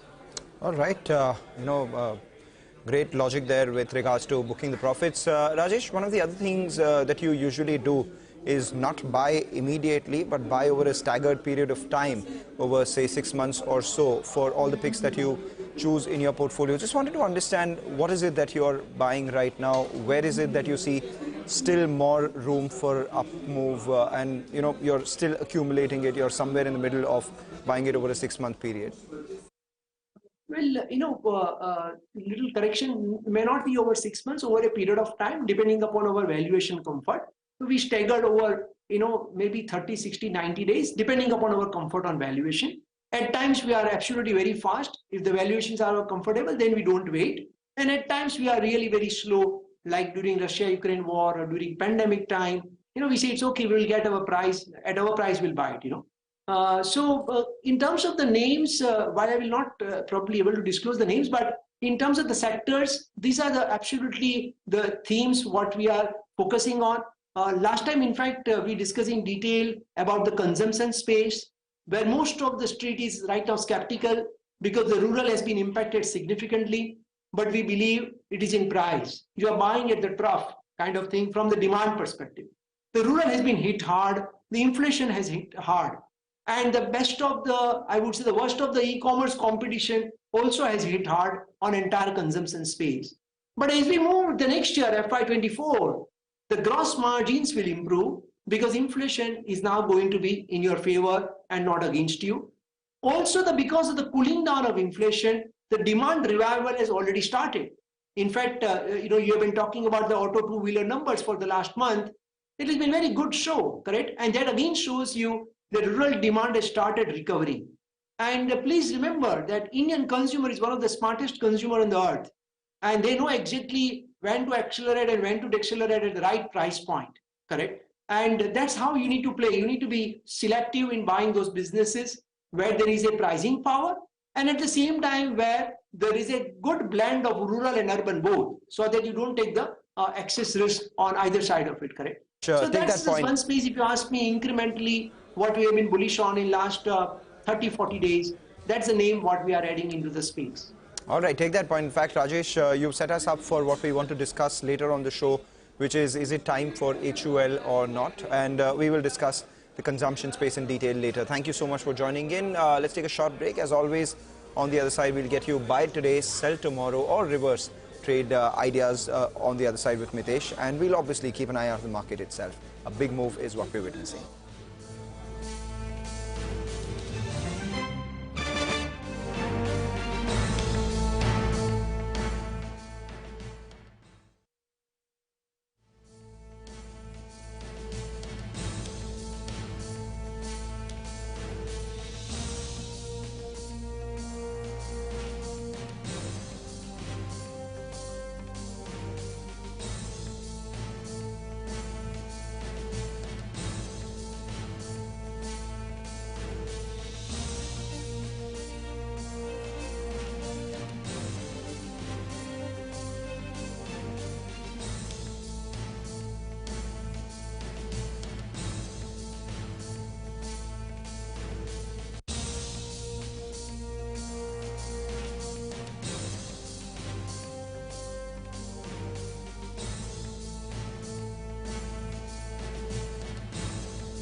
Welcome back. There has been that spike in the markets post 3 p.m. Markets have picked up many metal names.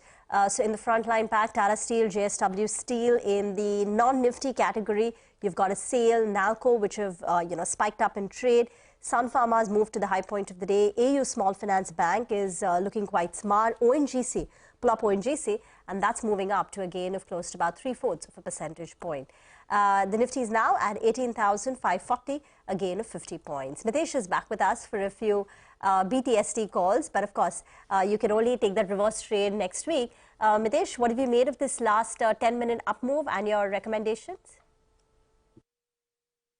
So I think the up move again, it is still within the range, so I'm not very upbeat about it. But I think the market is showing good strength, and I think that is a part of the fact that the breadth is very positive. So I don't think there's a danger of a big decline or a correction happening. So we are trading with more of long buys, but on the stock-specific basis. So I have right now two BTST calls. The first one being BTST on Titan, which I would recommend taking home long, long position home with a stop base at about levels of 28.49 for targets of 28.90. And Polycab is the other one, which again, is closing with good strength and has been enjoying an uptrend. So here, take a BTST with the stop below levels of 35.25 for targets of 35.90. Mitesh, any thoughts on these graphite and HEG kind of names? Graphite is up 12, HEG is up 10%. Yes, Prashant, I think, the stocks have clearly come on the radar. Good breakout possibilities. I think the long-term indicators have turned very positive. What I'm waiting for on HEG is, if you look at the historical chart, we have some weekly closing around this 1360-65 levels, mainly in the month of April of 22 and then August of 22 again. So I think once this 1360-65 is cleared, the stock should have further upsides to at least 1500 plus levels. Very, very good pattern for HEG. And on the charts of graphite also, I think, some kind of breakout is taking place and the first target is closer to 400. And then eventually I'm looking at a good chance of stock heading towards 430.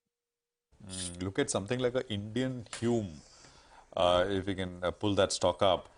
It's seen a sharp move. I mean, starting exactly 3 o'clock, it's moved up from 153 to 160. It's a vertical rise.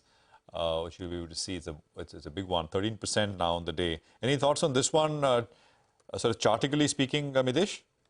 I haven't been tracking the stock, sorry, it'll take me some time to study the chart.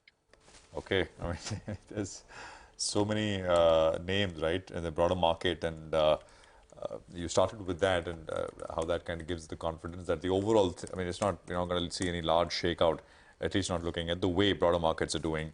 Look at KDDL, which is Kamla Dial, by the way, 15% move, 15-16% move on Kamla Dial. Just amazing. Volumes today on Kamla Dial, KDDL, by the way, are some of the largest we've seen in a long time. I mean, actually, yesterday's volumes were very solid, and I think we're pretty much near all-time high volumes on KDDL today. Global Spirits is another one, which is up 10%. JK Lakshmi is up 8%. Minda Corp is up 5.5%. Lumax Technologies is up, 12-13%. IIFL is up 6.5%. Hudco is up 5%. Nureka, of course, has been doing well last 2 days, 10% on Nureka. So this is, I mean, a market for all kinds of stocks, and the party is on, without a doubt. Dodla Dairy, 5.5% on that one, 545. Walchand Nagar Industries is up 10%. Copran is up 15%. Copran has done, in any case, very well from the lows of March. Basically, it was $100 at the end of March. It's at 178, 180. So just big volume movers that I'm highlighting right now. Well, let's get you some more interesting analysis. Mangalam has walked across to the wall with a detailed comparison between the two big FMCG majors, HUL and ITC. And Mangalam basically floats the idea whether HUL could be up for a bit of a catch-up after ITC's very strong performance. Mangalam, over to you. We've been talking about ITC's superlative performance or outperformance over its peers over the last 18 months or so, a move that took not only the stock but the entire FMCG index to a record high as well. But the big question is, now is it time for HUL? And the reason why I ask this is because if you just take a look at it, the outperformance of ITC in 2023 so far, the stock has rallied 33% versus HUL, the next biggest FMCG peer, which has rallied about 6%. Zoom out a little bit, you see in the last 12 months, this outperformance has been even more stark, with ITC moving 61%, whereas HUL has moved only 18%.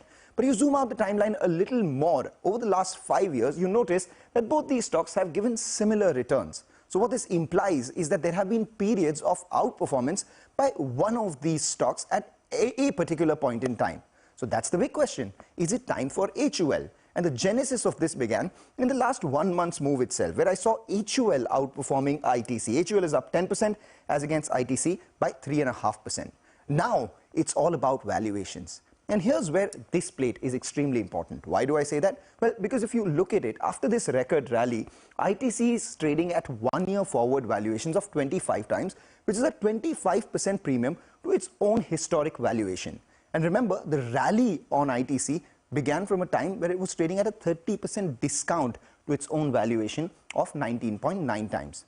HUL, on the other hand, is trading at an 8% discount to its own historical average. At peak, this stock actually traded at over 25% premium to its current average of 54.3 times. Now, ITC has always traded at a discount to HUL, as you can see from here, but that discount itself currently has narrowed to 53%. From the time ITC's rally began, the discount was a stark 77%, and at an average, the discount has been 63% itself. So the question is, going forward, ITC, which goes into a period of high growth performance in the base, whereas HUL, which has a few triggers going for it, will we see some outperformance there? Let's note down the triggers for HUL. Rohit Jawa takes over as CEO from June 27th. Lower inflation environment means margin expansion for all of them, and gradual recovery in rural markets because of normal rain prediction, and also this being an election year, and finally scaling up of their acquisitions of VWash, Oziva, the digital foray. So the question again, will HUL catch up? Is it time for HUL? Very interesting there. Mangalam, thank you very much for that. But we need to get into a very short break, coming close to the end of today's trading action. We'll come back with the market close and continue our chat.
Welcome back. That bit of a rally on the Nifty, which took it past that 18,550 mark, has been sold into a little, taking it back towards the fulcrum level of 18,500, just about 25 points away from that.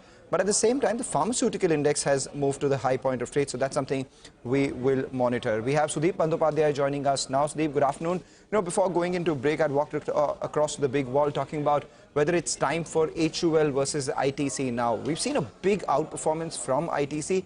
Do you think now, with the triggers with HUL ahead, is it time for people to shift? Mangalam, I have a strong view on both, and I think the time horizons are different. Just that, as far as HUL is concerned, I agree with your logic and argument that after a lot of outperformance by ITC, probably now is a time for HUL to do well, and I think I completely agree with that. And the primary reason for that is that the belief that rural market is reviving. Rural incomes are coming back, and I think, God willing, if the monsoon is good, I think rural India will have a great time for the at least next 12 to 18 months. Yes, election is also around the corner, so the government will ensure that rural economy remains buoyant, and this should help companies which are having a significant rural presence. HUL being the number one. I think the other FMCG company which should benefit is Dabur. That's my belief. But if you look at a long term, and I believe that somewhere ITC has a potential to significantly outperform others, primarily on the back of the fact that some corporate action in ITC in the long run or in the medium run is inevitable. And as and when that happens, sum of parts valuation will be significantly higher than what we see today. Okay, got that. Sudeep, hi, good afternoon. Since we are talking consumer and it's the weekend round the corner, let me stick to some consumer stocks. You look at Zomato, it's been quite interesting, right? These are companies which were only talking about GMV and all these new parameters, but the market has taught them to look at profitability very closely. Would you be interested in some of these new themes? Maybe Zomato, Nykaa, beyond consumer. I mean, even PB Fintech came out with very good numbers. Paytm has reported improved profitability parameters as well this quarter. Well, I think I divide this entire universe into two categories, Suvi.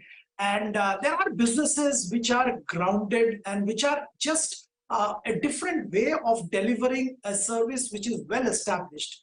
Look at delivery. Logistics is a 1,000-year-old business. Delivery is just trying to digitize, modernize system, introduce newer systems, and do it better. So eventually, delivery will deliver results and start rewarding the shareholders. That's my firm belief. I think I have a similar view for Nykaa. I think women's fashion and fashion worldwide is a huge business. We all know about LMVH, these are big businesses, great opportunities. They are trying to get their act right, and I think once they have it right, they will deliver results for the shareholders. Now, whether the timing is now or we should wait, my view is we should wait. Let things mature a bit more. Let them stabilize their businesses a bit more, then we can enter. As far as Zomato, Paytm, PB Fintech is concerned, these are new business models. I think the unit economics, the specific model or specific vertical which will enable them to make money, reward shareholders, I think they're still trying to figure that out. Yes, they have all realized the fact that in a listed space, only profitability and future profitability is what matters, and that's what they're all focusing on, as opposed to the GMVs and other esoteric and exotic terms. That's a very good development, but I'll still wait before I start looking into these newer age companies. All right, Sudeep, we'll leave it there. Good speaking with you. Thank you very much for your time. Quick conversation today. Well, just 1 minute to go for close. It's not too much of a change. 36 points after all of that up and down all through the course of the day. Initial 1 hour 100-point sell-off, then a slow 90-point up move all the way till about 2 p.m. and from there about a 60-odd point sell-off once again, which basically takes us back to about 18,520. I think the Nifty Bank will end about 0.25% higher as well, which is about 90 points in aggregate. And as I said, for the week, the Nifty and the Bank Nifty not very much. Nifty absolutely flat, but the star has been the small cap index, which ends Friday to Friday with a 3% gain. Rima. The other star has been real estate. The Nifty Realty Index is up 3.8%. Autos have done well post the monthly sales numbers. The Nifty Auto Index has seen a gain of 1.8%. And even today, you had strength in names like a Hero MotoCorp, a Maruti Suzuki. M&M moved up close to about 1.7%. And Pharma, that's been the big winner. Apollo Hospitals is the top Nifty gainer this week with a rally of 7.5%. Well, we've had some pretty big moves in the mid-cap market. The mid-cap index is ending with a gain of about 0.4%, very strong advance decline ratio. And it's a long list of winners. Graphite India and HEG, these graphite electrode stocks, 12% up on Graphite India, HEG also keeping it good company. Then we've got names like Nykaa, the stock that we were just discussing, 7% up over there. Zomato up about 4%. Titagarh Wagons, 6%. I could go on and on. A couple of the contracting companies as well. Ashoka Buildcon, 4.5%. NCC, about 4%. It's a good day for quite a few of these names. By the way, DLF hit a fresh 52-week high today. 2.5% up on that stock. Extremely strong commentary coming in from the management. So these are some of the movers and shakers beyond the index. Let's not forget Cyient, the runaway IT stock, which has really been the rocket stock, so to speak, when you're talking about mid-cap IT, 80% this year. 6% today itself. Some big moves. Thyrocare had a decent session, 6% on the upside. It's a very, very lively looking mid-cap screen as we're winding down the week. The mid-cap index itself for the week, by the way, the Nifty, if you look at the week's tally, has managed, well, hardly any gain. Nifty is absolutely flat. But you look at the mid-cap index for the week, we are talking about gains of, well, 1.6%. So really, it is the broader market and specific individual stocks where all the action is. On that note, we will take a very quick break. We'll come back on the other side and get you our exclusive conversation with DIPAM Secretary Tuhinkant Pandey on Coal India OFS and other divestment plans.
Welcome back. The Coal India OFS is near completion. Sapna Das caught up with Tuhinkant Pandey, the DIPAM Secretary, to understand what the response has been like on the government's divestment plans. Take a look. Coal India OFS has done well. We had the first day yesterday for QIBs, and we got 3.46 times the subscription. And today it's also has gone up well. Okay, so you are definitely looking at a mop-up higher than 42 or 100 crores. Anything further that you would like to add to the numbers broadly? Yeah, we will have 4,000 crore plus proceeds. Okay, so as of now, sticking to the number. What does this now mean in terms of your strategy for the current financial year? You have started the year on a good note. Are we to understand that it will be more in terms of, OFSs, especially looking at the market situation? And what would be your assessment on the market situation also, sir? I think the market situation is stable.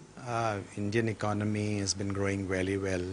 You had the, it was 7% plus 7.2% growth rate for the last year, FY 22-23. We have also going forward for 23-24 FY as well. The forecasts are on the upside. Despite the headwinds, I think Indian economy is doing better. And capex also, there has been a good upcycle, particularly on government spending on capex has gone up well. So I think overall the market situation looks all right. Okay, so in terms of your strategy, is it going to be like, more of OFSs? Also looking at your target, I mean, which is very reasonable and very practical, would OFSs be your route, would be your road forward? See, as I said, that we are, I've been stressing it, that we have actually a dividend as well as the disinvestment put together. We have to look at it, the target is 94,000 crore put together. Current fiscal. Current fiscal. And we have a fair amount of, as I said, that last year also we had got good movement on dividend side. We continue to perform well, and some of the indications are that the performances of the CPSEs continue to go very well. We have consistent dividend policy, as you know, and therefore consistently the CPSEs have been giving very good dividend. You would have seen several CPSEs who have declared results, even the final dividend. But more than the final dividend, I think even at the interim stage, they have been giving a fair amount of dividend. And I think that has been an important part of our strategy as well. On disinvestment, as I said, that we have a number of transactions which are on the pipeline. We endeavor to take them to the completion. Some of the issues that we faced in these transactions are being sorted out. For example, in terms of some of these CPSEs, we had the issue of demergers. BML and SCI. Yeah, and also in the NMDC steel. And we had, in fact, a very significant year, last financial year, in which we had 3 demergers. NMDC steel, which has successfully been listed as well. Then BEML, where BEML Lal, BLAL has been also listed. And then there is an SCI Lal, which is the land asset holdings of the SCI, which is already demerged, and now we are getting it ready for listing. Okay. So in terms of BML, when can we expect the government to call for the financial bids? Also, there have been some murmurs in the last year, and kindly clarify on this, that probably the investors in BML are no longer there. Is that incorrect? Well, I think on the BML side, I would say that there have been certain,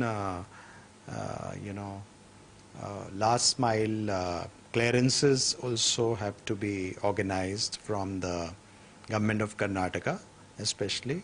There was an issue with government of Kerala that has been sorted out in terms of land and registration of the land which is there.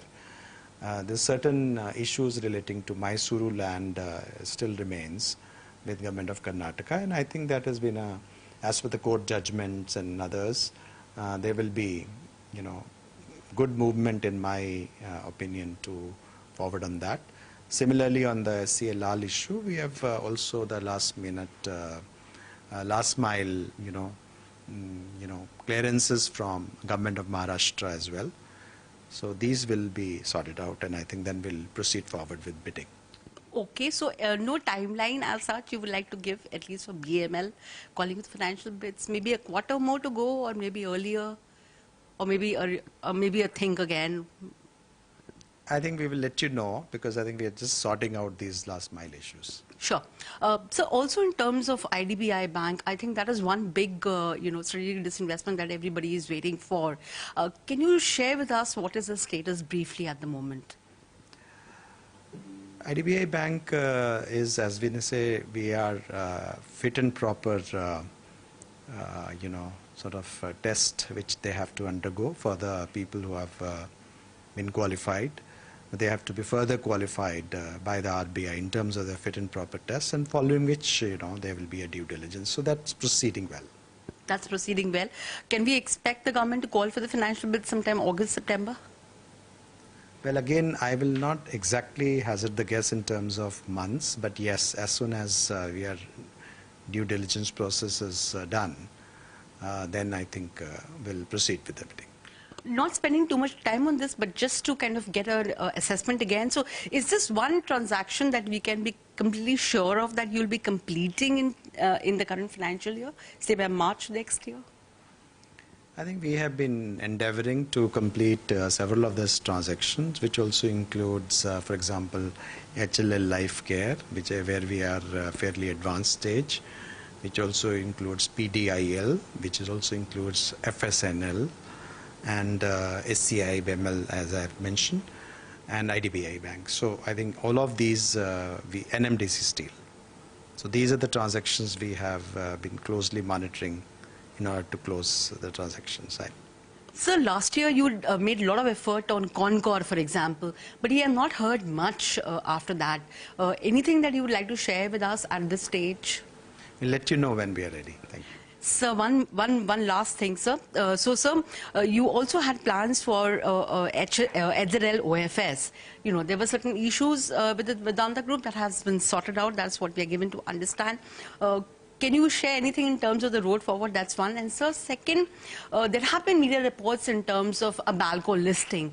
Can you share with us what is the situation currently, or broadly, how is it that the government is assessing the situation? Well, I think on HZL, you know about the government stand, and well, that's something which is actually now a thing of, I would say, past. Going forward, I think we will continue our the goal of how we can also come out of the residual in a certain calibrated manner. And sir, Balco? Balco, our stance has been that we would like to go for a public listing, and I think we will engage the interlocutors along with the Ministry of Mines on that goal. Has the process started, or this is something just in a thought process at the moment? There have been some discussions on that, but I think it needs to. Ministry of Mines is taking a lead on that matter. Okay. And so one last one, people also want to know about LIC. It's been 1 year in the month of May since it got listed. The stock is still like 37% off its listing price. Anything forward-looking on this front? Also, I think one fear factor in people's minds is the fact that you have done a very small issue with LIC. So down the line, obviously government will have some plan to offload more. Obviously, there are certain rules. You don't do things in a year, so that year is past. Anything you'd like to tell us, like, maybe you'll be taking some more time to, come out with a second issue, stuff like that. Any material input that you can give us? I think on the second question first, let me make it very clear that we are in no hurry to bring in any kind of FPO on the LIC front, and we have a general powers so regarding that, and there is no hurry at all. We have to, I think we are also very much want that, there is a broader understanding about the strengths of LIC among a wider set of investors. And I think LIC management is making a sincere effort in that direction, to engage with the analysts, to engage with the investors, to know while they continue to work on their strengths and perform on several of those new things which they undertook to do. For example, if you really look at consistently their quarterly results, you will notice how clear they are about earnings. Your earnings are showing a consistent increase, and the last quarter earnings and the yearly earning have been fabulous. They're making every effort to improve their market share, but more importantly, to have a qualitative change in their portfolio, and they have worked quite hard on the higher non-par business, where they have clocked good growth.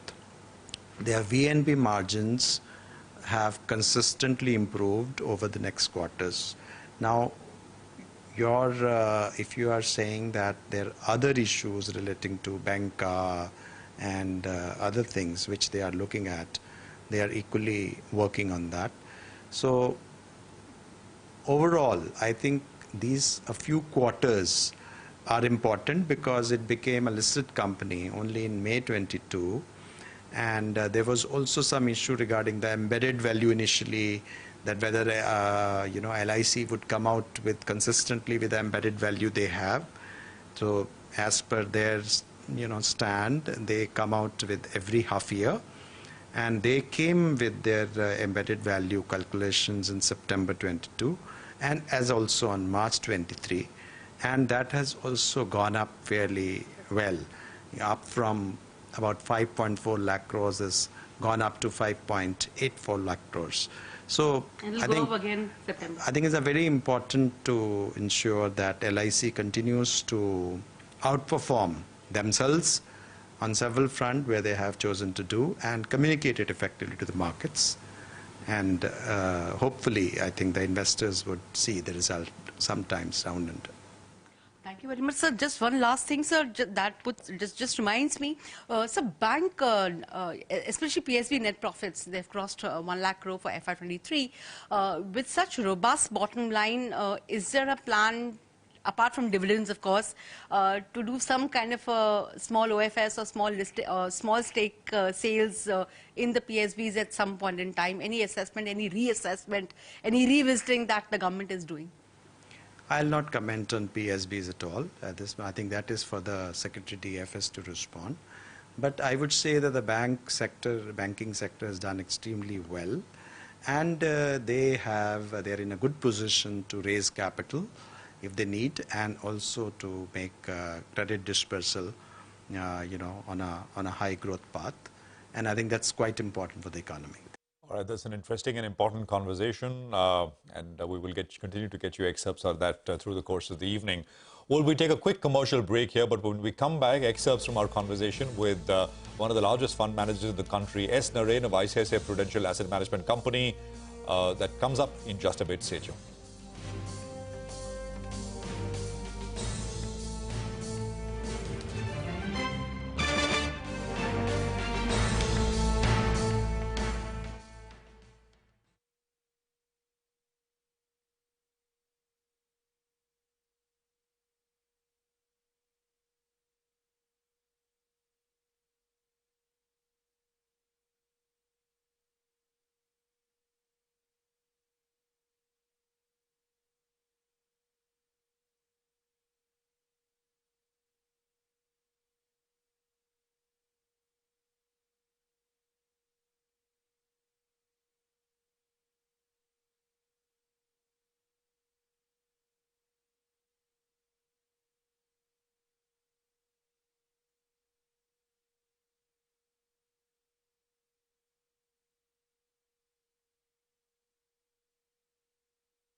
Welcome back. Well, let's get you some market opinion now. Earlier in the day, we spoke with S. Naren, Fund Manager and Chief Investment Officer at ICICI Prudential Asset Management Company.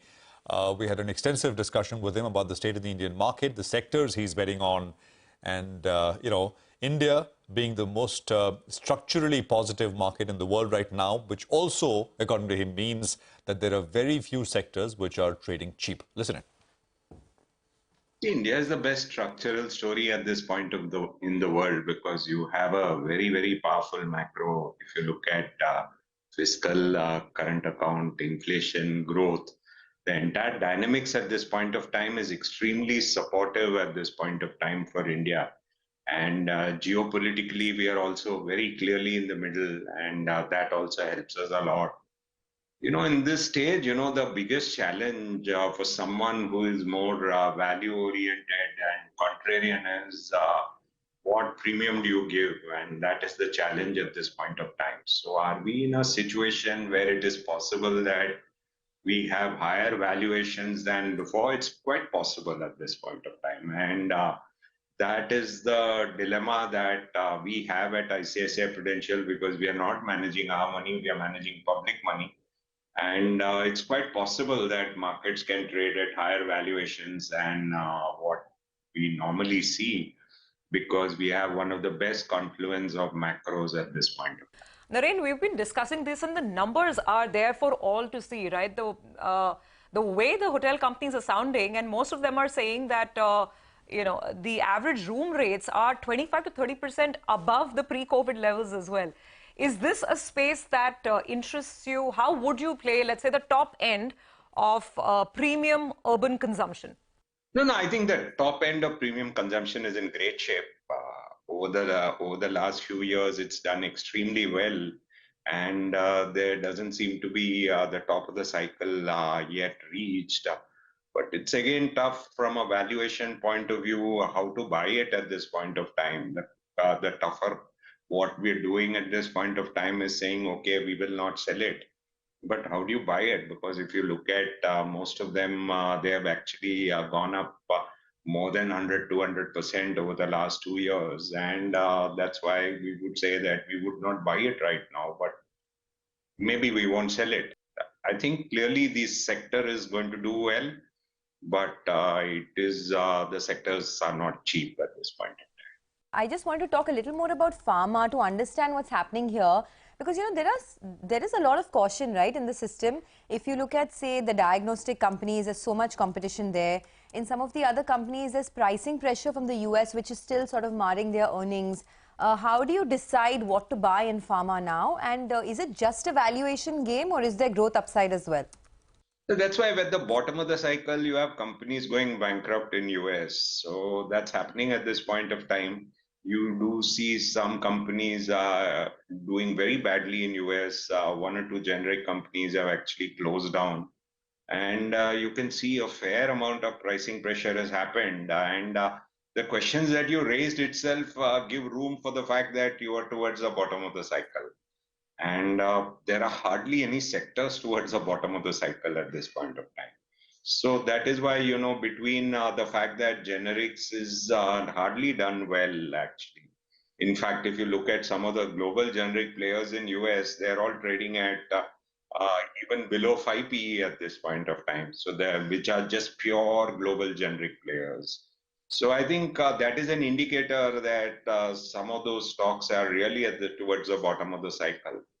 And that is the rare areas, I would say, which are towards the bottom of the cycle at this point of time. Let me, turn the focus to financials because now one hears, a slightly young new debate, a debate about whether A, the best of the margin profile is pretty much behind us, and B, whether there is a lot of risk perhaps that would be building in the system because of the kind of lending that's taking place. Naren, Fitch put out a report earlier, I think, day or two back, highlighting some of these issues as well, because a lot of it is unsecured lending. It's on the retail side. That's the part where banks have built their books, in this cycle at least. Does that concern you at all? Would you look at any kind of profit taking at all? PSU banks, private banks, or even NBFCs? See, what Warren Buffett has written for the last 25 years is that this is a sector where you have to invest more carefully. And because it's a leverage sector. And our view is that if you look at the way Indian banking sector is, the top banks have been lending to only the safer segments of the market. And if you look at the corporate sector, there have been most of the corporate sector lending is extremely safe compared to what it was 15 years back. So that segment is safe. The top of Indian people who are borrowing is safe. Most of the mortgage lending is safe. So I believe that, people who are doing prime lending is very comfortable. And in that area, that is one of the few areas also where valuations have been also more reasonable. So, for us, both financials and power are two sectors where we find, again, more comfort because valuations are very comfortable in financials. Of course, there is a problem that margins in financials have been high. That is, net interest margins have been high and NPLs have been at record lows. So those are two small problems that things have been very, very good. But otherwise, I would say at least the valuations are very, very reasonable in the context of the past. A couple of questions, Naren. In financials, you would stick with banks or you would look at newer niche areas, microfinance companies, for example, we hear a lot about nowadays, NBFCs? See, we can look at them, but they are not scalable opportunities when we are managing large amounts of public money. So, in that area, you can put small amounts, not large amounts. And then, the amount of research that you have to do if you are going wrong is also much higher. Financials is a scale game. When we invest in India's largest and best banks, it is much easier because you can put another $1 billion to work of public money without having to worry too much. So that's why we are focused on the large banks, but we are not against having some small investments in some other parts of the cycle. And at this point of time, it appears that even the other areas are doing well, but the other areas require much more bottom-up research on a continuing basis. And currently, of course, many of the other areas are also doing well at this point of time, which includes microfinance, vehicle finance, etc. And we are luckily not in fintechs and those kind of areas. I think those areas have seen much more problems, but we are not in them because we are only in listed securities.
Or at a point of no return. Before that, if you're able to do it, that would be a lot better. And many of them have been extremely leveraged as well. So I think that is an important aspect to kind of relook at it. If you're cash positive or have a very strong balance sheet, these are the ones, or those are the companies who have been able to weather this kind of environment better in comparison to the others. Right. Let me also go across to a third guest, Devesh Agarwal, Chief Analyst at Bangalore Aviation. Devesh, to the point that Jagan Narayan and Kapil were making, every airline which got grounded had its own set of issues. And yes, all of this has consequences for the consumer. But are there certain interventions that the government now needs to take, the DGCA now need to take in order to prevent such crisis in future with other airlines? Hi, Parikshit. Thanks for having me. Yes. In fact, the first thing I would turn around and say, if you see the lessor's writ petition, they specifically asked the government to follow existing laid down law, which is Rule 30, Clause 7 of the Aircraft Act. Now, if the government is not following its own laws, I don't know what to turn around and say further. In this particular case, it's really the effect on all of India, and it begins. I'm sorry, but I don't fully agree with what Kapil is saying. Yes, the Tatas and the Indigos have got a reasonably big battle chest, and so they will be in a position to, weather the storm a little bit, and lessors and vendors may have more faith in them. But it is going to have, the act of Go and the fact that, lessors were not allowed to repossess the aircraft, etc., is going to have a tumbling effect on Indian aviation as a whole. It is going to then affect passengers, because any increased cost is going to go on to the passengers. And the shaky airlines are definitely, again, going to be, requiring either more bailouts, or they'll end up folding up, in which case the bailouts that have already been given to them or the bank loans that they have taken will end up, being put onto the head of the taxpayer. So the flow of the financial impact is there. And right now, basically, the government of India is doing nothing. And that is where the whole problem is happening. If you look at it, this aviation working group, it's not a legal group, but it is, sort of like a kind of a, I wouldn't use the word ratings group. It would be, equivalent like a Modi's, where it has an influence, and it has people like Airbus and Boeing and all in its board. And these guys, they know fully well that they are battling out, and they know the size of the Indian aviation market. And despite all that, for them to turn around and issue a warning to the government of India saying, what you guys are doing is not correct, it really says something. And there is a lot of jitteriness in the world community, especially the leasing community, saying, do we have money? I mean, what is the situation? Is this aircraft a write-off? Is it, are we going to get to use it? I mean, let's face it, there's almost $3 billion worth of aircraft sitting on the ground, and nothing is being done about it. And everybody's crying about airfare. Let me go back to Jagan Narayan. Sorry? Okay. Yeah, I'm going to come back to you, Devesh. Jagan Narayan, if I can come back to you, let's look at specific airlines. SpiceJet, for example, they've been having legal troubles. They have legal dues that they need to pay up. Kalanidhi Maran, Credit Suisse as well. Then there is a insolvency petition that has been filed against them by one of their lessors. At the same time, there are lessors seeking deregistration of one aircraft each. How do you see the financial health of SpiceJet with the legal troubles and the legal dues that they would have to pay up in the next few months or years? They're fighting it, they're disputing it, but what do you feel about the overall financial health, the operational health of SpiceJet at this juncture? Parikshit, real apologies, I can't comment on a particular airline on their financial health. That's not my mandate to talk about, and I'm really apologies for that. I mean, I think the overall impact on the industry is something that I can talk about. I'm not, privy to the individual financials and where they are and their health on SpiceJet. So excuse me on that. Right, but Jagan Narayan, so on the issue of the financial health, there are two airlines right now who are facing these issues with regard to insolvency, with regard to payment to lessors. What can the government do? You spoke about risk metrics, about early warning signals. What can governments do, according to some of the global examples, in order to prevent such instances in future and to somehow rescue these airlines out of these crises? So, I think you're using the word rescue. I think it will be very important to see what's in the overall merit of where the government needs to step in and what business. So I think we should not look at just only the Indian airlines as an industry, because there is stress which will be there across multiple other sectors. So government always has that, tightrope to walk. That will they be setting up an example for any other industry to follow through, and then cite these as examples on how, if at all, a bailout or a rescue part of it. Some of it has already happened. Loans at concessional rates have already been committed. Many of them have done those drawdowns. So I think those are already there in space, A. B, What has happened in the past, this is not the first time it's happening in India, what has government done before, and hence there have been statements which have been made that government would want to keep itself out of the running of a particular company. Similar cases have been talked about in terms of Kingfisher or Jet Airways for various other reasons and all of it. So they have maintained their stance of how much that they can. So I think individual company, they may not be able to come in. They may be able to support it at an industry level, at a sector level, yes, or nudge some of the other counterparties to, maybe go a bit more than what they can accommodate to help a particular company. I think those are the areas in which the government can really step in. I don't see much of a role to be played on a particular company level from the government side. Right. Kapil, my final question to you. What do you see is the trajectory for the airline sector, especially for the consumer? We're also getting news, and this is according to some reports, that Go First Interim Resolution Professional has submitted a 6-month revival plan to the DGCA and has said that it is ready to resume operations with 26 operational aircraft and 400 pilots on its rolls. These are news reports at this juncture, but how much confidence you have in Go First revival and the issues that we're seeing with Jet Airways, with Go First, with SpiceJet?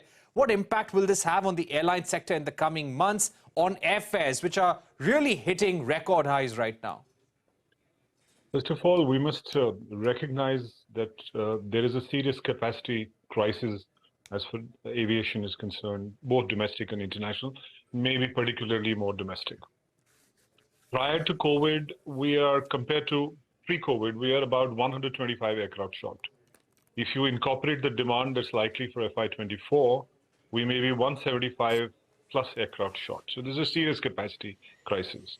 When there is such a shortage of supply and the demand continues to be robust, a logical conclusion is fare increases, and the recent operational shutdown at Go will impact certain markets more, maybe Bombay, Ahmedabad, perhaps Leh, Srinagar.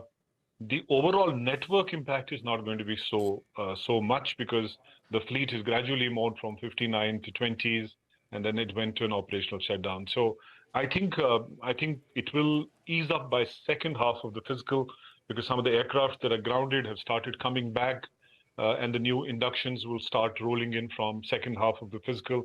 So you will see the impact on the passengers reasonably easing up from second half of the year.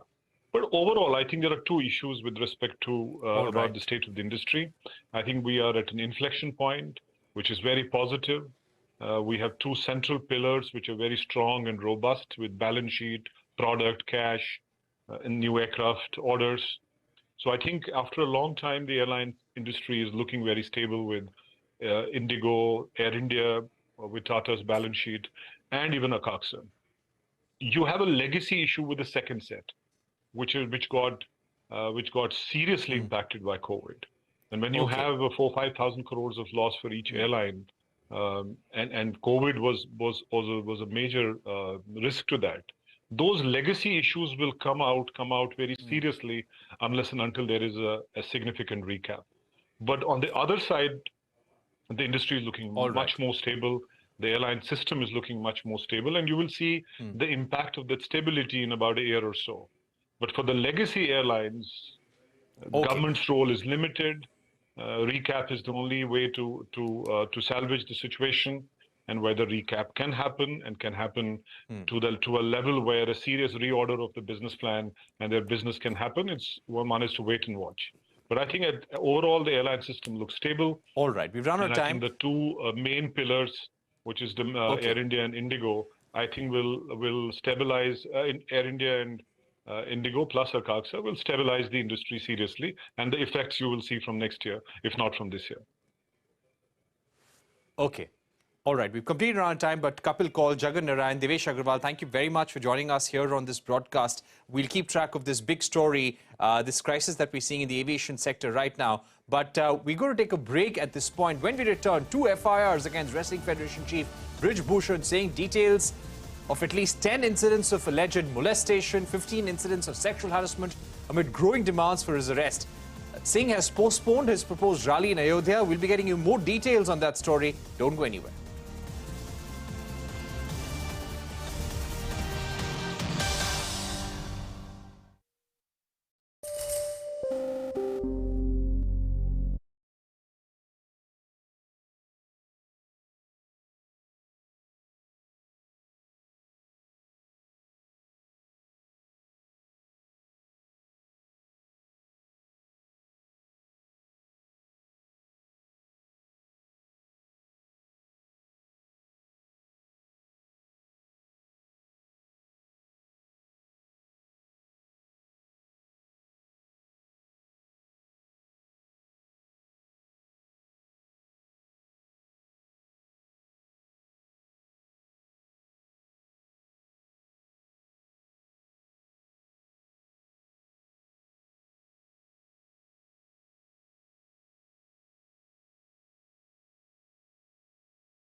Hello and welcome to Startup Street. I'm Arundhati Ramnan, and with me as usual is Shruti Mishra. These are the top headlines from the startup world.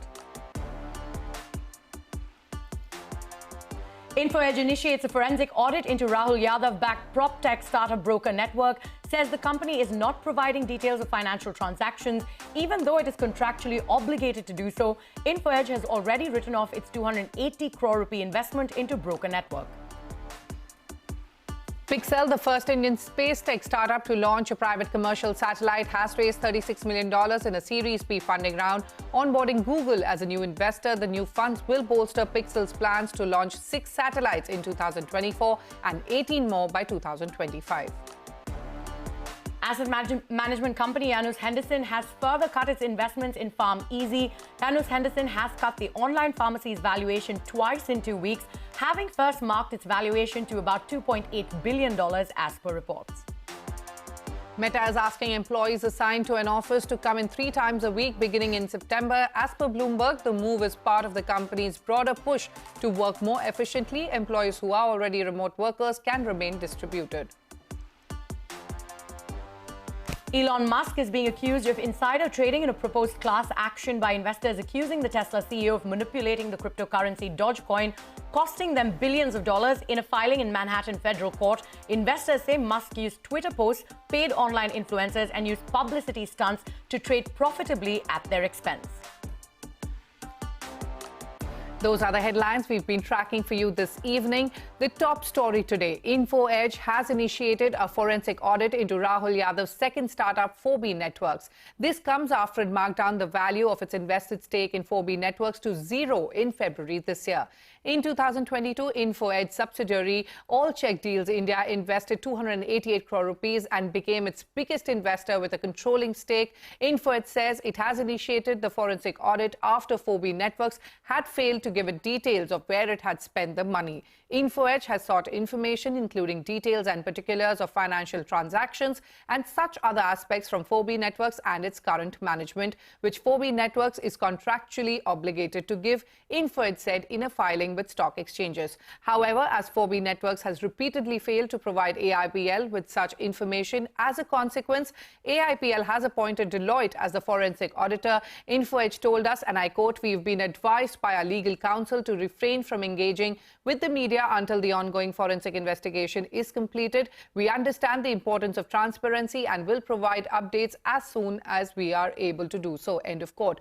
Rahul Yadav did not respond to our queries. Now, founded in 2020, 4B Network is a matchmaking platform that connects brokers with properties and brokers with buyers. By June 2022, 4B Networks claimed to have 50,000 brokers on its platform and had facilitated 1,000 crore rupee worth of loans, home loans by then. It had 500 employees with Yadav serving as the CEO. But exactly a year later, Info Edge has not only marked the company down to zero, this surely, of course, brings back some uncomfortable memories for Rahul Yadav, who had a tumultuous stint with Housing.com in 2015. In a series of events which had captivated the startup world, Yadav was eventually fired from the company. Housing eventually was sold off to Prop Tiger and has since been meandering as long as one of the country's many real estate platforms. It remains to be seen what the financial audit will uncover, but it appears that Rahul Yadav's second entrepreneurial stint is imploding even more spectacularly than his first. Now, moving on. Karma Life, an earnings-linked financial solutions provider for the gig and blue-collar workforce and an early wage access platform in India, has raised 44 crore rupees in an extension to its pre-series funding round led by Krishna Bhupal's family office and existing investor Artha Venture Fund, amongst others. To talk to us about the road ahead, joining me now is the co-founder and CEO of Karma Life, Rohit Rathi, and managing partner Artha Venture Fund, Anirudh Damani. Also joining us is my colleague Arundhati. Rohit and Anirudh, welcome to Startup Street. Rohit, let me start with you. With this fundraise, you claim that Karma Life's valuation has jumped 5 times. Can you give us an approximate figure, and also if you could take us through your expansion strategy, what new geographies you're eyeing, and talk to us about the new offerings in the pipeline? Thank you, Shruti. Thank you, Arundhati. We grew almost like, since its extension of the previous round, we are very happy with the valuation which we got. I would also like to thank all our investors, because it's a very new segment, it's a very new category. So showing the face, showing the trust in our mission is really encouraging for us. We grew almost like 500% in last financial year.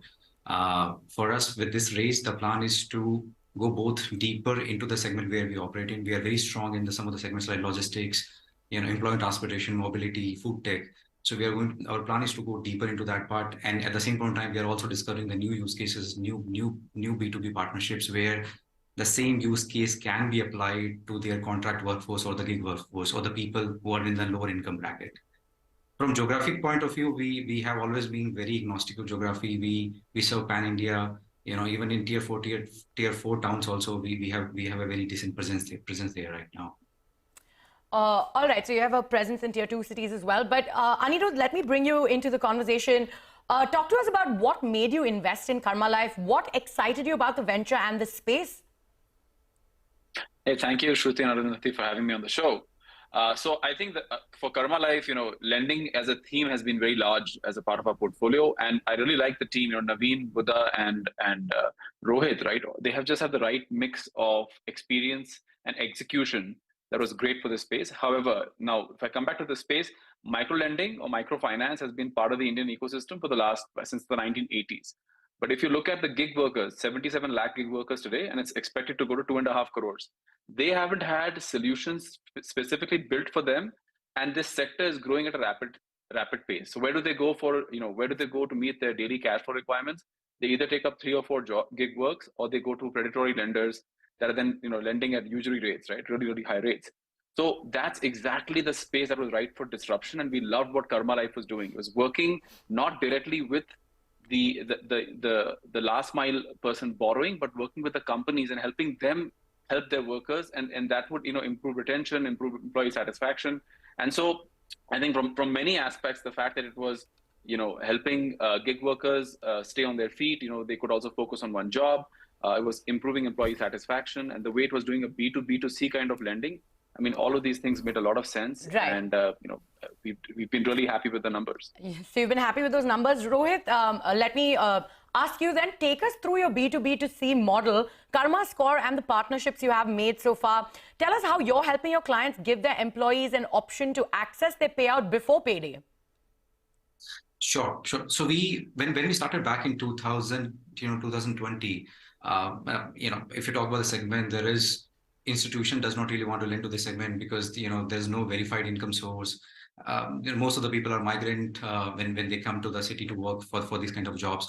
So what we realized that, but the best way to actually address the concerns, best way to really reach out to the people would be through the employer partnership. Make employer or the platform as a key participant of the entire solution. We signed up with the largest, one of the largest e-commerce player in the country, and pitch this idea that we would like to give the credit solution to your gig workers, the people who makes the delivery. So the way it works is that we do the partnerships with the employer partner. We get access of their work data. We utilize that to define or do the underwriting for the workers. We have a very liberal view on the eligibility, because you can't really take a very stringent view of bureau-based scores and then don't make people eligible for that part. We developed our own proprietary algorithm called Karma Score, which is a blend of your transaction history, your work history, and your metadata which we receive from the devices, and we combine all three to design something called Karma Score, which helps us to not only identify who should be eligible, but what is the right limit for them. And from the benefit to the employer, they have seen that the retention have increased significantly. Churn is one of the biggest challenge of the space where we operate in. On a monthly basis, almost like 20-30% of people get churned out when you are a delivery person working with a logistic company. With our solution, they have seen that the reduction in the churn is between 30% to 50%, which is huge for them. And on the other side, they also see that the retention or the income has also increased on an average 32% level for the user. So they use this as a retention engagement tool. Our platform, our product as a retention engagement tool also, apart from the user getting access to the Rohit. affordable rates. All right, Rohit. So early wage access not only helps disrupt predatory lending models, but it also incentivizes employees to stay longer with an organization. Rohit, one final question I wanted to ask you, and if you could quickly answer that. Take us through your business and revenue growth numbers. How many blue-collar workers do you currently serve, and what is the road to profitability looking like for you? We till now we have touched almost like 2.5 lakh people. We have served them. It's, as I said, it's a very new segment, and any new segment needs a very high gestation period. Luckily, we are now starting to see that part. Almost every platform we work with have started to see the benefit. Previously, when we pitched this idea, it was just a theory that it was just a hypothesis that it's going to actually help them. We will be a profitable company in this year. Right now, also, our net burn is very low. We were always a unit level positive company. Our NPA numbers are negligible. And last 1 year, our NPA was 0.1%, which is the lowest across any financial institution right now. Right. And the reason for that is the Karma Score and other development which we have done with the work data. Right. So the plan ahead is to deepen our credit offering. Also launch we are doing a beta pilot for one of the product called Saving at a Source, where user can actually save it from their payout. Right. We're also trying to launch a closed loop commerce where our user can actually utilize the credit which we are giving it to them. All right. So that's how we're looking at. Yeah. We will be profitable. So big plans going forward, and you will be profitable this year. All right, Rohit and Anirudh, thank you so much for joining us on Startup Street today. Thank you. Thank you so much. Thank you. All right, moving on.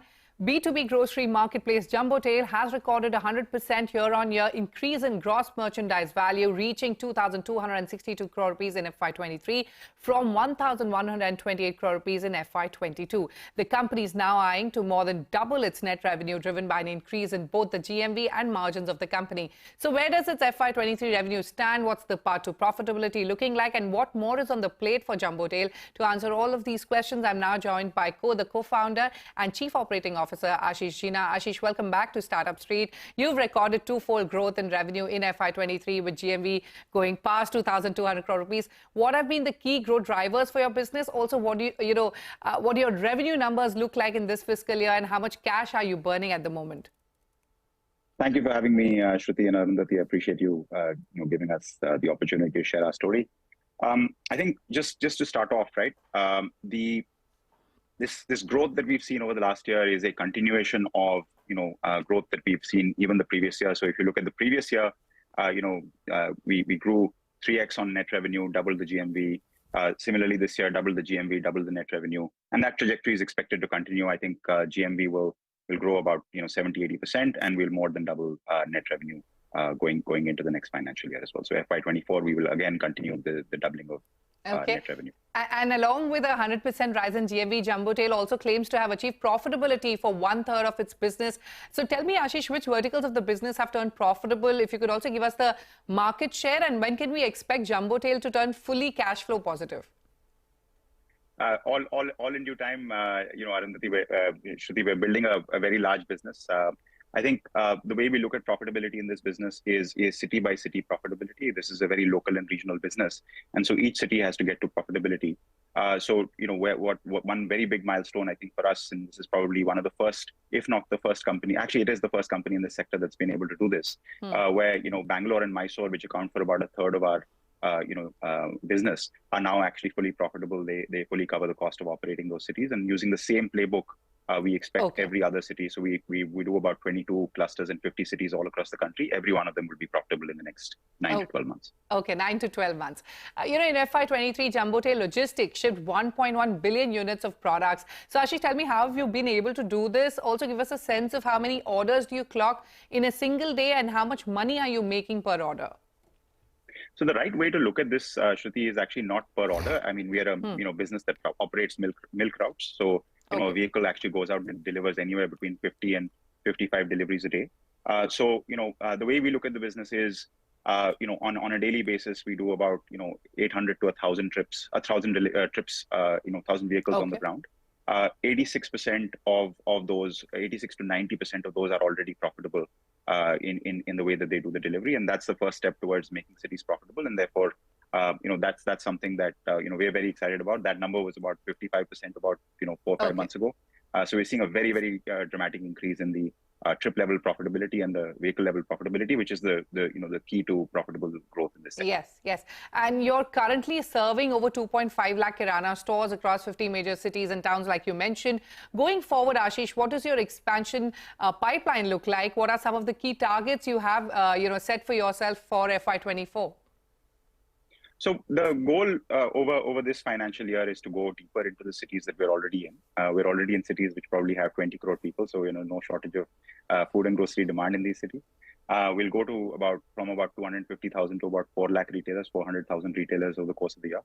And that we're a very urban focused business, so metro, tier 1, tier 2. Goal is to get to about 1 million outlets over the next 3.5, 4 years. I think that's where the vast majority of consumption in our country is coming from, and that's what we want to target. We want to be the de facto preeminent platform for brands to actually reach consumers through the Kirana ecosystem, and that's really what we're executing. As far as our J24 business, which is enabling Kirana retailers to actually turn their stores into modern convenience omni-channel grocery stores. This is a business that has presence in Bangalore. We believe this is what the future of Kirana retail in this country will probably look like. And therefore, we're very excited about that business. That business will scale to about 300 stores, serving about 1 million retailers, million consumers in Bangalore. All right, one final question, Ashish. You last raised 75 crore rupees debt from Altiria Capital and Innovin Capital. Are there any more plans to raise more funds by the end of this year to fuel your aggressive growth plans? And also, I believe there are plans to hire top management. If you could elaborate on those as well. So, aggressive growth plans don't necessarily mean, more burn. I think that's one thing that we've been very clear about. In fact, in our case, the way that we grow actually reduces burn. We've actually significantly seen, reduction in burn. As I mentioned, every single city will be profitable from a direct cost perspective, operating cost perspective by the end of the year. We definitely, we're very fortunate to have, a lot of capital providers already on the cap table. We will raise some capital this year. Part of the process of actually building a large, generationally relevant company is going to be to bring in great people. So, across, engineering, product, category management, different parts of the business, we definitely will be looking at hiring some, top class talent. All right, Ashish, we've completely run out of time, but many thanks for joining us on Startup Street today, and we wish you the very best for all your growth plans. Thank you so much. On that note, it is time for us to head into a short break. But coming up next, generative artificial intelligence-based video creation platform Gun.ai raised $5.25 million in its seed funding round. We put the company's CEO on the hot seat to find out the company's fund allocation plans, key offerings, and more. Stay tuned.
Artificial intelligence-based video creation platform has raised $5.25 million in its seed funding round led by Surge, which is Sequoia Capital India's rapid scale-up program. Emergent Ventures and other angel investors also participated in the round. Gun.ai helps organizations enhance the video creation process and reach out to their audience effectively by making personalized landing pages for customers and delivering customized videos via preferred communication platforms. Joining us now to discuss this further, Swaraj Bhushan, the CEO of Gun.ai. Swaraj, thank you so much for joining us on Startup Street today. Like I said, you're a personalized human video platform that helps brands drop tailored video campaigns. Talk to us about how you use AI to do this. Give us some use cases. Thank you so much for having me here, Arundhati. So Gun.ai essentially helps you create personalized videos. So if you want to reach out to all your followers, if you record one video saying, "Hi, Swaraj, thank you so much for taking the time to watch CNBC." But if you want to send it to all million followers, you'll not be able to record a million videos. With our platform, you just have to record one video. You upload an Excel sheet or a CSV of 1 million names, and we'll generate a million videos saying, "Hey, Roy, thank you so much for checking out CNBC," or "Hey, Anupreet, thank you so much for checking out CNBC." Essentially, you just record one video, you define the variables in that video, and we can reach out to all your followers, all your customers in a one-on-one fashion as if you recorded that video just for them. This can enable brands like MPL reach out to all their customers with their brand ambassador like Virat Kohli, calling out their name, calling out the city, calling out an offer amount that has been added to their account. This can be used like with brands like Zomato, which ran the Man Kiya Zomato Kiya campaign as well. Right. So you've explained to us how it works essentially. How quickly are you able to make these videos? Talk to us about what you have on offer. Apart from videos, what else can your clients do using Gun.ai? That's a fantastic question. So we need only about 2 minutes of data to be able to learn someone's voice and their lip movement. What the process essentially involves is you recording one actual video that you want to personalize and reading a 2-minute training script that we provide to learn what your voice sounds like and what your lip movements look like when we're changing the words that you're replacing. Brands use us to generate these videos at scale. We can generate these videos in anywhere between 10 to 15 seconds in real time, in a real-time setting, and brands can scale up to 10 million videos in 24 hours that can be generated for their customers. All right, and let's come to the fundraise then. You've raised over $5 million in this round. So how do you plan to use these funds? What's the fund allocation plan at this point? So the funds will essentially be deployed to scale up our engineering and our go-to-market teams. We're essentially rapidly expanding both in India and overseas in the United States. We're essentially developing very cool R&D products, which will essentially allow you to get rid of the 2-minute training data requirement that it takes today to learn your voice movement. That will essentially allow brands to be able to go time in real time, allowing you to simply record a video and going live without having to record any additional training data, without having to wait for a few days to be able to learn your voice movement. We're essentially rapidly expanding overseas and hiring a sales team in the US as well.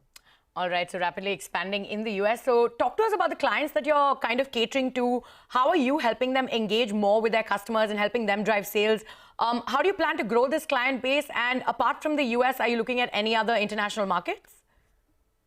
So today in India, most household consumer-facing companies that you can think of, including Swiggy, Zomato, MPL, Samsung, Bajaj, Vivo, they're all customers in different shapes and form. In a couple of years, we expect every single household name that you can think of or interact with, every single large consumer company to be our clients and use us to engage with their customers. Overseas, apart from large consumer-facing companies, we sell directly to realtors, to real estate agents, to loan sellers, to insurance agents, to car automobile dealers, to essentially reach out to their customers in a one-on-one fashion. Wherever the sales process is driven by an individual, where there's a human personality that's involved in the sales process, they find tremendous value in using our offering and reaching out to their customers via video, which is essentially the best medium to consume and which is the medium with the highest amount of engagement channels for customers.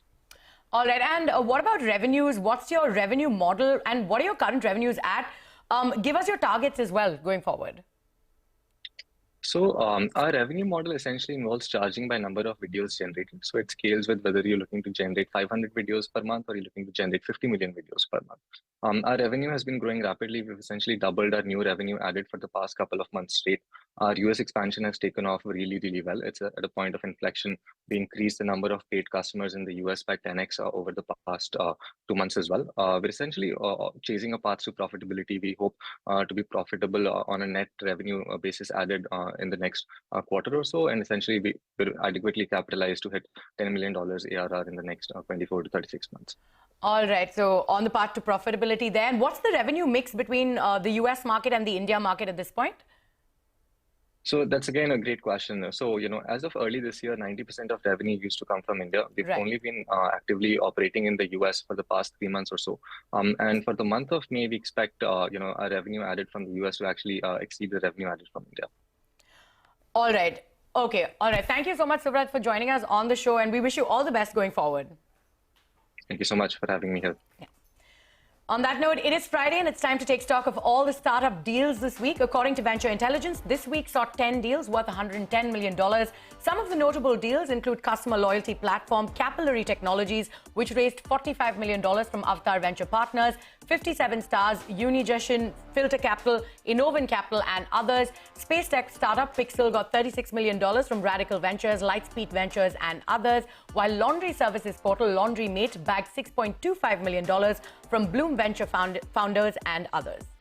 Well, that's not all. Climate tech startup Nutrace backed $5.65 million from Sequoia Capital India, Avishkar, Speciale Invest, and others.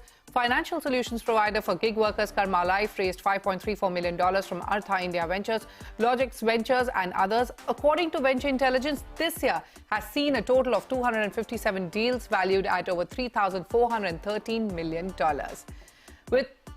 With that, it's a wrap on this edition of Startup Street. More news and updates coming up on the other side. Stay tuned.